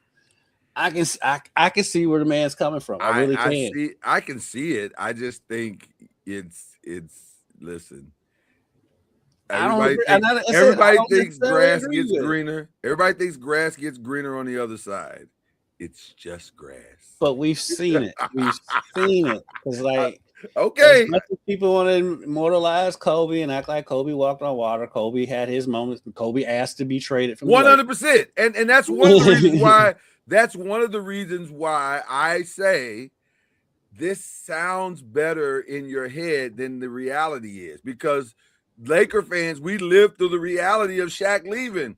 And it was not great at first. It was until they got Pau Gasol and Lamar Odom and Metta World Peace, it was not great. It was just a lot of empty stats from a great player, an all-time great player. But he would say to you out in an honest moment, God rest his soul, but I think he would say to you, there was a lot of uphill climbing because it was hard. It's hard. It's to be the man is hard. It's not an easy thing to do.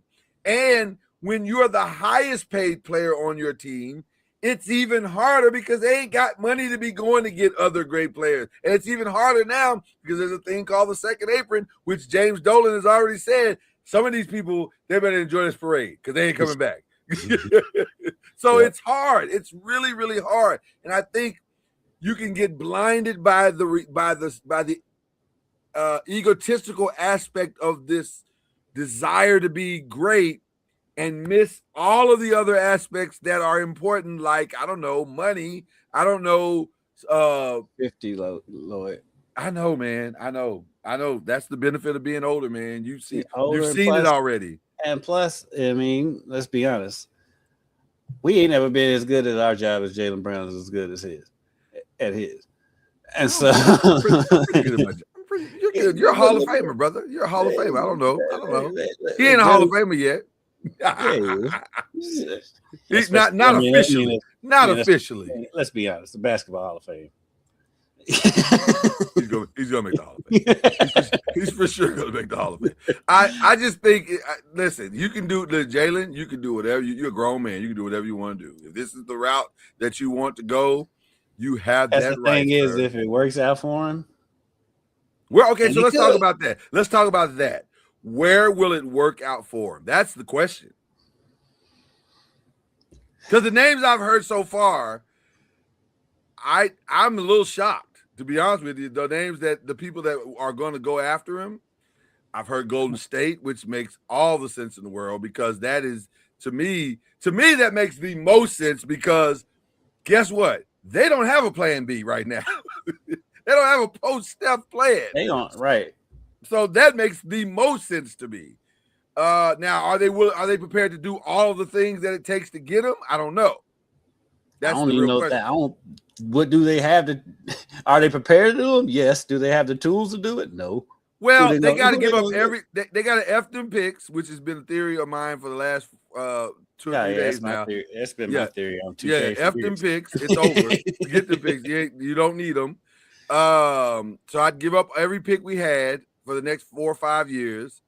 And that's all they have to offer. Right. Well, you could, if you want to, you could offer Jimmy Butler. I mean, that's aging Jimmy Butler doesn't take away the shine from Jason Tatum. He is, but that's what else is out there that's even close to comparable? Giannis. They're not getting Giannis. Not because Jalen doesn't want to go to Milwaukee. They can sweeten that pot. With what? They got to bring in some other teams to sweeten that pot. Really good. Yeah, I heard Clippers, which is the most Clipper thing ever to hear that the Clippers are part of anything right now. Right. They got bigger problems. Still trying to stay out of jail. Can we focus on the big picture if you're the Clippers? Well, he ain't going to jail. But who's not going to jail? Balmer. Rich people don't go to jail. Kawhi. A rich person's already gone to jail. Who? The CEO of Ascension is going to jail. He ain't Steve Ballmer rich. No, that's true. Steve Ballmer rich does not go to jail. That is true. I'm sure Steve Ballmer can work something out. Especially for stuff like that. Only thing that time they go to jail is for murder. Because it looks like the Clippers are going to lose Kawhi. It appears that they have to get rid of Kawhi. Right, they have to. That would be insane to keep Kawhi. This is the most New York parade ever. Oh my God. Every time I look over, I see something else. That's New York. It's New York. It is as New York as it gets. It doesn't get any more New York than what's like. I don't know who this is on with them now. Oh, it's Mero. I know Mero. Yeah. I know Mero, but I don't know who these other two. Well, they're the guys that replaced Ebro and all those guys for Hot 97, which, by the way, it's virtually unlistenable now. That show. Whatever happened to Jesus? They fell out. I knew they fell out, but isn't it ironic? Isn't it ironic that those guys? Everywhere. I don't know what Jesus is doing, but isn't it ironic that those guys built that podcast up to an incredible place, to the point where HBO was like, "We'll give y'all a show." Yeah, and then it just fell apart right at the height of the success. it just all fell apart. I never thought about it to just now how much Merrill looks like Carl Anthony Towns. Oh my God! If I'm being honest, for like a half a second here, I was thinking, why is Carl Anthony Towns with these random people? And then I realized it wasn't Carl Anthony Towns. Clippers, Golden State. That's the other part of it that that when talking about it, again, it's us with age and wisdom or whatever. Yeah. Where are you gonna go? If you're Jalen Brown, where are you gonna go? Because you don't want to go to Milwaukee, which I understand. Well, I heard a name mentioned that makes a lot of sense if you think about it, on both sides. Utah. Miami? No, Utah. Utah? Would give up the pick? Give up picks, maybe give up a couple of players. Would you? And I'm just asking. I don't know. I know where you're going, but go ahead. Would you give up the number 2 pick? Yes. For Jalen Brown? I would. Bird in the hand. Bird in the hand. Because you know why I do it? Because I got other picks. And if I'm the Celtics, I'd do it in a heartbeat. I got other picks. I would say this. Matter of fact, I'll take it a step further. Not young. I know, but I'll take it a step further. You're not gonna like it, but I'm gonna tell you it anyway. That whole roster's open to me. The only person that might be a little untouchable is Jaren Jackson, maybe. But other than that, I would make Jaren untouchable, and then I would let everybody else. Yeah, but everybody else. But I mean, honestly though, if you're giving up the number 2 pick, you ain't gotta give up nothing else. That's what I say. This draft. That's what I say. Because the number 2 pick is either going to be AJ DeBonta or Darren Peterson. So You're fine. If you're, I've done you a solid. And by the way, the reason why Utah makes the most sense because it's an easy conveation. These are 2 old friends, and I can see them doing it. And I can see Danny Ainge totally doing that. That's what I'm saying. Matter of fact, for the number 2 pick, if I'm Utah, I'm getting more than just Jaylen Brown. You understand what I'm saying? It makes a lot of sense. It does make sense. It makes a lot of sense. And that might be the sneaky move that Danny Ainge has been waiting on. Because I'm going to tell you something. All of this silence in the NBA right now, because by the way, if you're watching First Take or Get Up right now, you are wasting your time this week. It's about the Knicks and nothing else. And all of the trade talk that's going on. There's no real trade talks going on. Trade talks are going to start when this parade ends. Now, once they're done and they've already put this in the cap this weekend, going into the draft, that's when the real conversations are going to happen. No, the conversations are going on. They're just not covered. Well, what I mean by real conversations is like that's when you're going to see real, actual stuff coming out that you can start happening. Right, that you can sink your teeth into. Because the NBA wants the Knicks to have their moment. So now that the parade is out of the way, and today's what, Thursday? Thursday, so, From tomorrow on, I guarantee you something's going to happen tomorrow. Something's going to happen on Friday. I don't know what. You think it's tomorrow? Okay. Something will happen. Well, because it's a Friday. It's a Friday news dump. Everything happens on Friday. Yeah. A lot of stuff happens on Friday. And so I'll say this. Something will happen on Friday. I'll say this. I fully expect Jalen and Giannis to be packing their bags starting tomorrow. They will not make it to the draft with the team that they're currently on. I just can't believe, because it doesn't make any sense that they would. Because we were talking about what somebody needs a third team in these drafts, in these trades. Yeah, talk to me. Spurs, because of Fox. Yes. But can you pull it off now? The show just got even prettier. I know. She's coming down to watch the parade on my iPad when we've got big TVs upstairs to watch. I love it. But it's because you're together and there's love and all that stuff. She's just messing with me because she loves messing with me. They don't mess with us. Then what are they there for? Like, we got to mess with each other. That's how this works, right?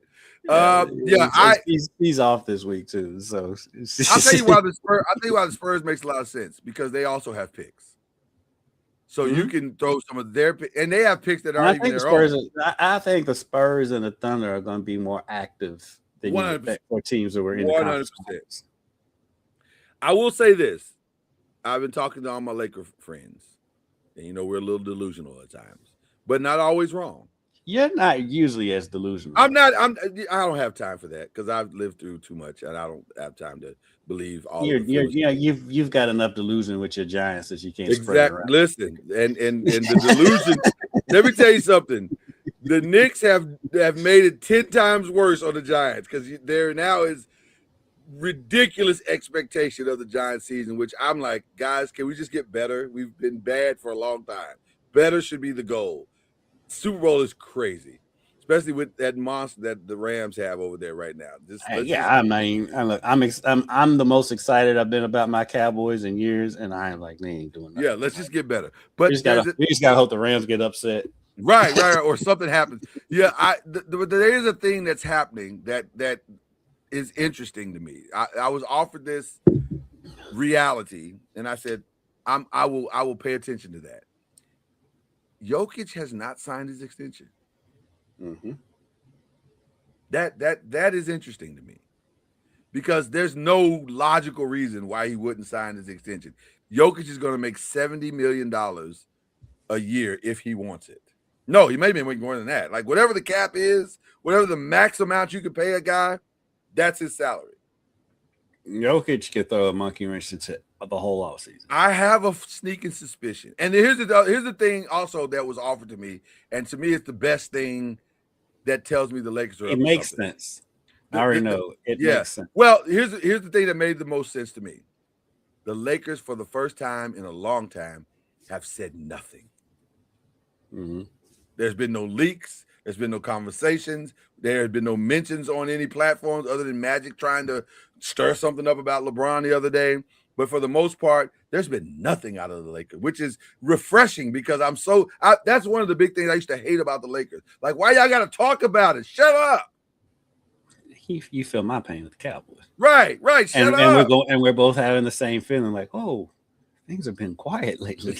Which is how you get massive deals done. You do it in the shadows, you do it in the quiet, and then it emerges. And then everybody on TV is thrilled because they just found out this crazy thing that nobody saw coming, i.e. Luka. That's how you get them done. So, and here's the other thing that I have to remind people about, why the Jokic thing could be real. That man spent $10 billion to buy this franchise. He wants a champion on the court. Nobody's trying to go out in the first round. Nobody's trying to go out in the second round. He wants to be where the Spurs and the OKC, he wants to at least be in those conversations. And the only way to do that is to hit home runs or so many doubles and triples that you become a competitor. There's only a few paths to that.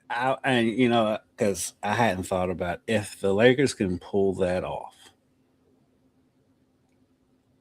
I don't know what you do with LeBron in that situation.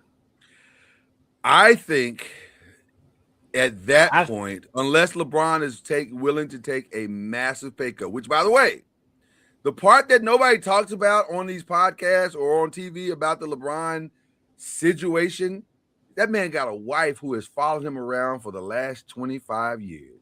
I can almost guarantee you she ain't leaving LA. Stephen A. does. That's one thing that Stephen A. does report. He's like, she's not trying to move around anymore. She is not moving. Yeah, she ain't leaving LA. That is off the table. So if he wants to go back to Cleveland, he will go back to Cleveland by himself. Right. You better get you a condo for 41 days out of the year. Right. But we're not doing that. And I think he's not leaving California. So if that's why I do believe that if Golden State he's going to leave, it'll be Golden State. Right. That's probably the only team that he would actually go to. But here's the other thing. From what I've been told and what I've read and what I've researched, they've already started conversations. And by they, I mean Rich Paul and the Lakers have started conversations. So they're going to tell Rich. Now, the only problem with Rich is Rich can't keep his damn mouth shut. No, he can't. My God, he talked too much. Him and LeBron, they talk too much. And so I think the Lakers might be holding it close to the vest because they're saying, listen, man, we got a plan, but we don't need that plan on Netflix. Well, because with the problem with Rich Paul and LeBron's, they love attention so much. They do. They do. And they're phenomenal. LeBron, that's not even shade, but they do. They do love to talk. I mean, it's just like LeBron bringing up the GOAT conversation in the middle of the finals. It's like, dude, just go somewhere and shut up. That's why I can't. That's why that dude gets on my nerves. It's like he has to stay in the media in the spotlight. I'm like, dude, it's the NBA finals. All my non-Laker friends say to me, how is it with LeBron? And I always answer the same way. It's a lot. it's a lot. It's a lot. It's a lot. You're grateful to have him, but it's a lot. It's a lot. It's you when you and you know it's crazy. You knew it was a lot when you started dating him. You thought it was going to not be a lot when you married him. Right. You knew it was a lot when you saw him across the dance floor. Right. It looked like a lot when you saw him, but then you decided to say, well, let's marry him. And then you thought it wasn't going to be a lot. No, it's a lot. It's a lot. Birkin bags, red bottom shoes. It's a lot. Vacations weekly. It's a lot. It's a lot. So I think Laker fans, you know, it's crazy. And I've said this before. It's ironic that this guy will go down as one of the greatest basketball players of all time. And he may not even crack the top 5 of Lakers. It's my. I think he'll be top 5, but he's not going to be barely. And Lakers fans, because it's always going to be Kobe, Magic, Kareem, Shaq, and then that's that 5th spot is where it gets tricky because some people will say Wilt, some people will say Jerry West, not just for what he did on the court, but the totality of who he was. I think because of age, I think that's where he'll get at some point. Right, it becomes people won't remember Jerry West and they'll say, "Oh, it's LeBron." So I get it, but he won't be the greatest Laker of all time ever. It's always in Lakers fans' eyes, even though he's not. It's always going to be Kobe. It's Kobe or Magic. That's the conversation. I mean, in my opinion, Magic's the greatest Laker. Right. Magic is always going to be my greatest Laker of all time. Magic's my favorite player of all time. So him and Shaq are my 2 favorite players. So it's him and Mike. Yeah. So that's just an interesting situation. So going back to our original premise, if they pull this off, they're working on something. That's the best part of what's happening now is that I feel like there's actual adults in the room who have good common sense and they're going to work on something real. Listen, if you go back and look at the blueprint now, it's a different sport, I mind you, but the thought process of building a winner is the same. What he did with the Dodgers in the short amount of time that he's had the Dodgers, because people think he's had the Dodgers for 10 years. No, he had the Dodgers for like 8 years, 7 years. But to build it the way they have, they're going to compete the next 15, 20 years. Every year, they're going to be in a conversation for a World Series for the next 10 to 15 years. Yeah, part of that's because they don't have a salary cap. Well, part of that is that, but also he's created a flexibility that will allow him to go get whatever he wants when he needs to, which is what he's trying to do with the Lakers. While I like to give him that credit, he didn't give them that flexibility. Shohei gave him that flexibility. Now, okay, Shohei gave him that. But you got to give him some credit because that's a conversation. It's not just that Shohei said. Now, Shohei may be smarter than we think he is, and maybe that is the reason. Because when you defer $700 million, it makes life a lot easier. It makes life a lot easier. By the way, what do we need to do? What are the things we need to do? We need to see if we can get a NBA cap expert on the show that can answer the question: are deferrable contracts possible in the NBA? Because if they were. I mean, they were. I know because I know LeBradford Smith had his contract deferred. He still gets paid every few years. Well, that's what I'm saying. If I was a top tier player, I don't know if it's still a thing, but I know because I know for sure that LeBradford does. If I was a top tier player, I think I would defer some of that money. I think I'd sign a longer deal.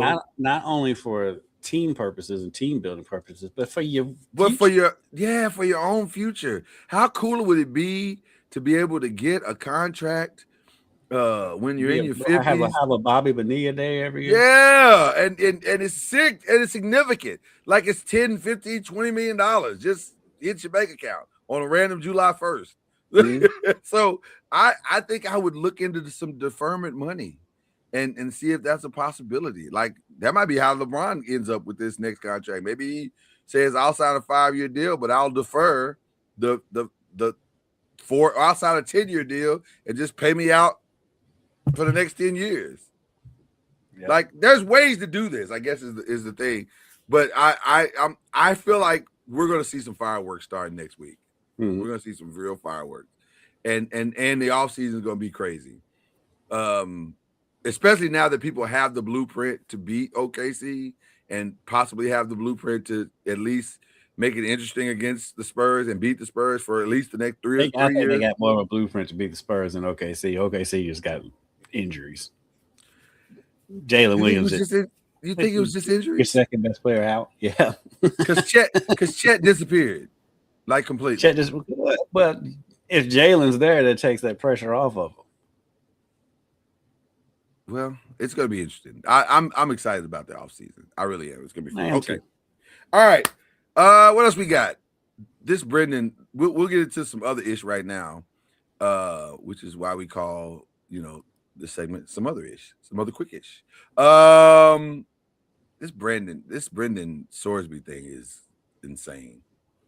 Do you think he's going to the supplemental draft? Do you think he will? Because a lot of people, I heard him talking about it. A couple people talking about it, and they're saying he's a first round talent. Somebody pick him up. I was like, first round, really? Do you think he will? Who do you think that might be? You got any ideas of who you think might be the guy? Arizona, maybe. Because you're going into the season with Jacoby Brissett as your starter. That makes the most sense. The Colts, maybe. My only fear is that it's really close to Vegas. It doesn't matter at this point. And if he's got that out of his system. Well, I mean, he was doing it from Bloomington, Indiana. I think it doesn't matter what location anymore. By the way, having a full circle moment, how about Satterfield, like grabbing his best bus and throwing the kid under it? Like it's like, hey man, this kid was always a problem. Like, wait, I don't think that's necessary. Like, kid's already got a lot of issues. I don't think you need to just continue to drive over it. He's not even on your team anymore. Like, why are you mentioning it? I think that's why he's salty, because he's not on his team anymore.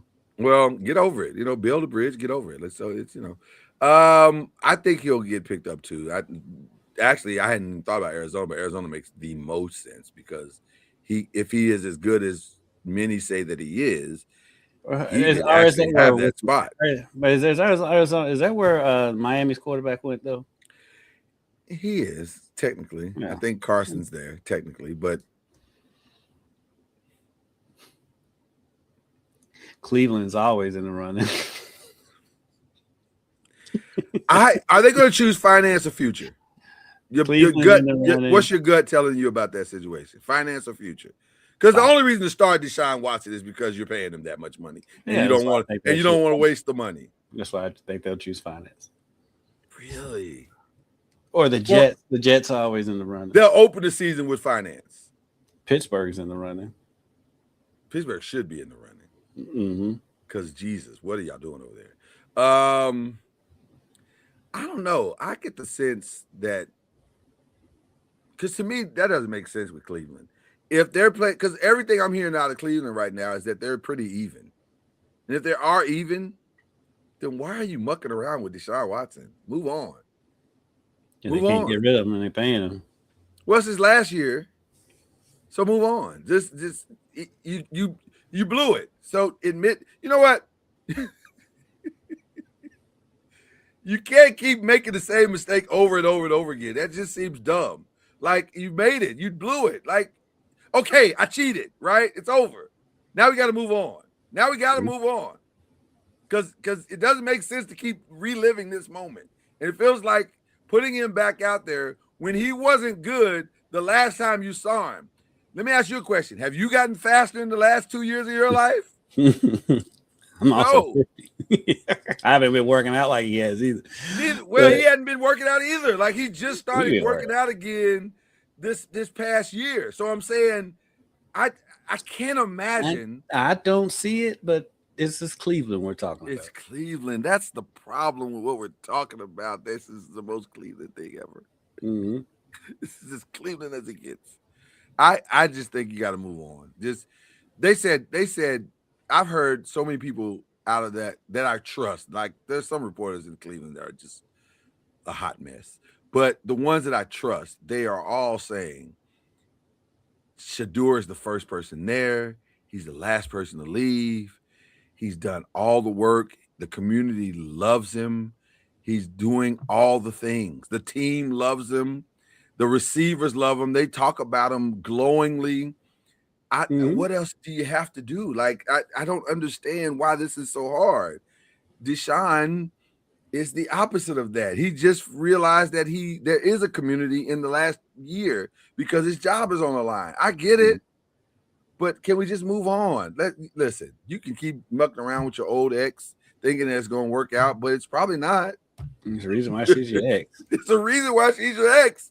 And what makes this crazy is that she's your ex, but you're still letting her live in the house. That's crazy. That is crazy. Ma'am, you got to find another place to stay. That's what I would say to his agent. Go somewhere and figure this out. This is not my problem. Patrick Ewing and his daughter in the parade. Oh, she kind of looks like him. I remember when a lighter version, but she played here for a second. Did she really?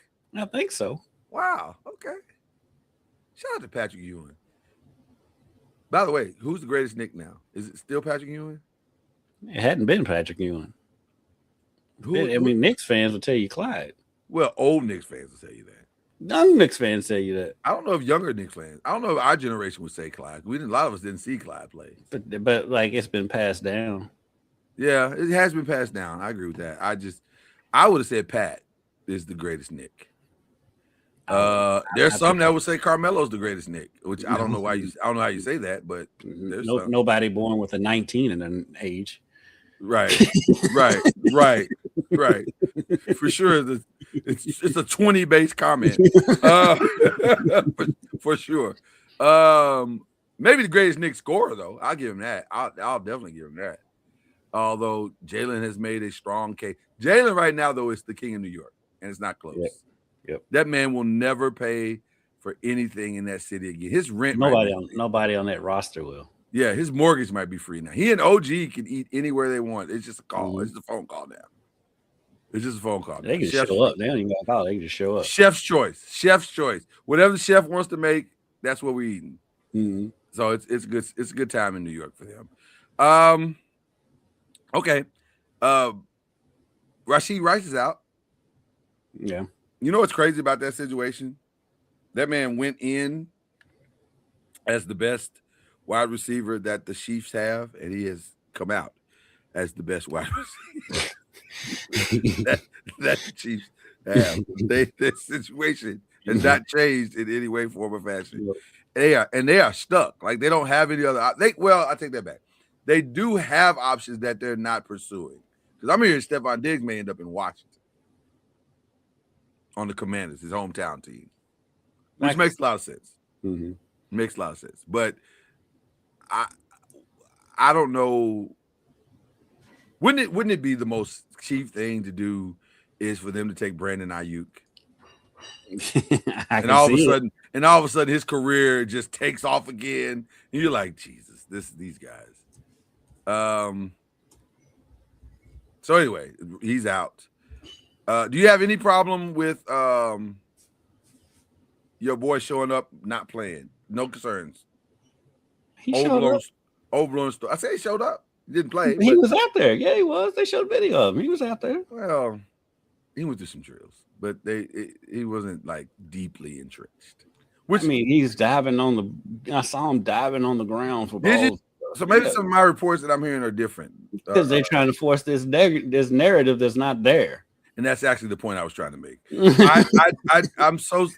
Can we please get past this week so we can get into some other conversation? Because First Take and Get Up this has been a rough week. Yeah, they've been. I mean, they sit there and say that, and then they'll show video of him running around and doing stuff. I'm like, it's minicamp. It's the opening day of minicamp. What are y'all expecting him to do? Right. By the way, we will not be spending our training camp start of a training camp in East Rutherford. Oh, no, because you got the World Cup.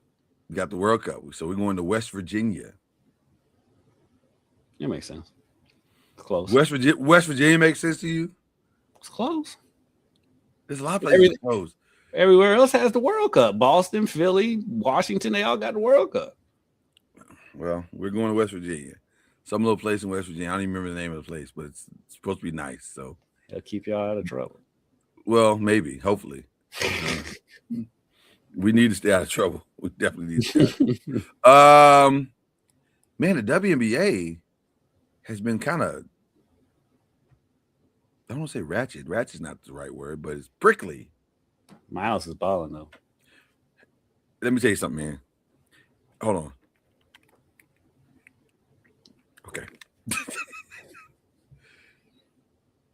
I think Dallas made a mistake. I think Dallas made a massive mistake. No, and there's no disrespect to AZ Fudd. She's phenomenal. She ain't Olivia Miles, though. Mm-hmm. Oh my God. She's oh my God. I think they made a mistake. They chose love, and love, they say, conquers all. So maybe it will. Like let's see. Maybe love will win out in the end, but oh boy. She is. They set her up to be Sam Bowie. Ooh, man, Olivia Miles is on fire, and she's talking her talk too. Mm-hmm. She wasn't like this in Notre Dame. She was rowdy, but she wasn't like ornery. She's ornery now. She was ornery at TCU though. She got ornery at TCU. Yeah. She said, "Get the floppy girl up out of here." I'm cooking her. I was like, Olivia, such rhetoric. I say it's very strong rhetoric. Man, that's the rookie of the year, and it's not close. Like right now, that is a 1-of-1 race. Yep. That is a New York Marathon. She's running by herself. She is a Kenyan that is 5 miles ahead of the pack. Goodness gracious. Did you watch it last night? I saw her highlights. 31. And I mean 24 at first in half on 10 of 11 shooting. I don't know. Dallas, I don't know. I just feels like they made a mistake. And somebody said, well, she wasn't the second pick in the draft. I mean, she wasn't the first pick in the draft. I was like, who was? If you wasn't picking AZ Fudd, I mean, if you wasn't picking the big center that went to Atlanta, UCLA, Lauren, or if you wasn't picking the other one, the 19-year-old from overseas, who else were you picking? Olivia Miles was the best guard, but you and I have been on Olivia Miles forever. We've been saying Olivia Miles' name for the past 5 years. She came out of high school. Yeah. Yes. So okay, Dallas. I mean, I feel like Deborah Cox should be singing right now. How did we get here? It feels like in 5 years we're gonna be saying y'all blew. But you know what's funny to me about WNBA right now? All of the new blood is ornery right now. Like Angel's ornery right now. She's been almost fighting everyone in practically every game she's played this season. But she's balling though. She's balling, and they got the Dream playing better. Now a lot of that's got to do with Rakia, but yeah. but they're playing better. The Dream looked like contenders. And then Paige is balling. I don't know, man. This new blood is different. All right. I'm going to have to wrap it up. So let's do the shout-outs real quick. Okay, let's do the shout-outs. Oh, you know what? I didn't even look at the time. Okay, yes. Let's do the shout-outs. So who we shouting out, brother? Shout out to Louisville Kings, UFL champions. Yes. Look at that. And my cousin Mo Owens, the defensive backs coach. Look at that. That's really, you know what? We haven't done this in a while. It's probably necessary at this point. And that was a humble flex. Ordinarily, I would argue that, but you can't argue that, and you should. Because of my kinfolk. Sometimes you want a humble flex. You want a humble flex. So shout out, and also shout out to the kicker who's going to New Orleans, and I guess a couple of receivers that are going to Detroit. 2 receivers going to the Detroit Lions. Yeah, so that's Lucky Jackson and I'm sorry, the other dude, I can't think of his name right now, but yeah. Big time stuff going on. Okay. I'll let my shout outs be yours. My shout outs be what you shouted out. I think that's enough shouting out for today. We love each and every one of you. Shout out to our guy Raven, who is just amazing. That was dope as heck. Mm-hmm. And with that being said, cue the whistle.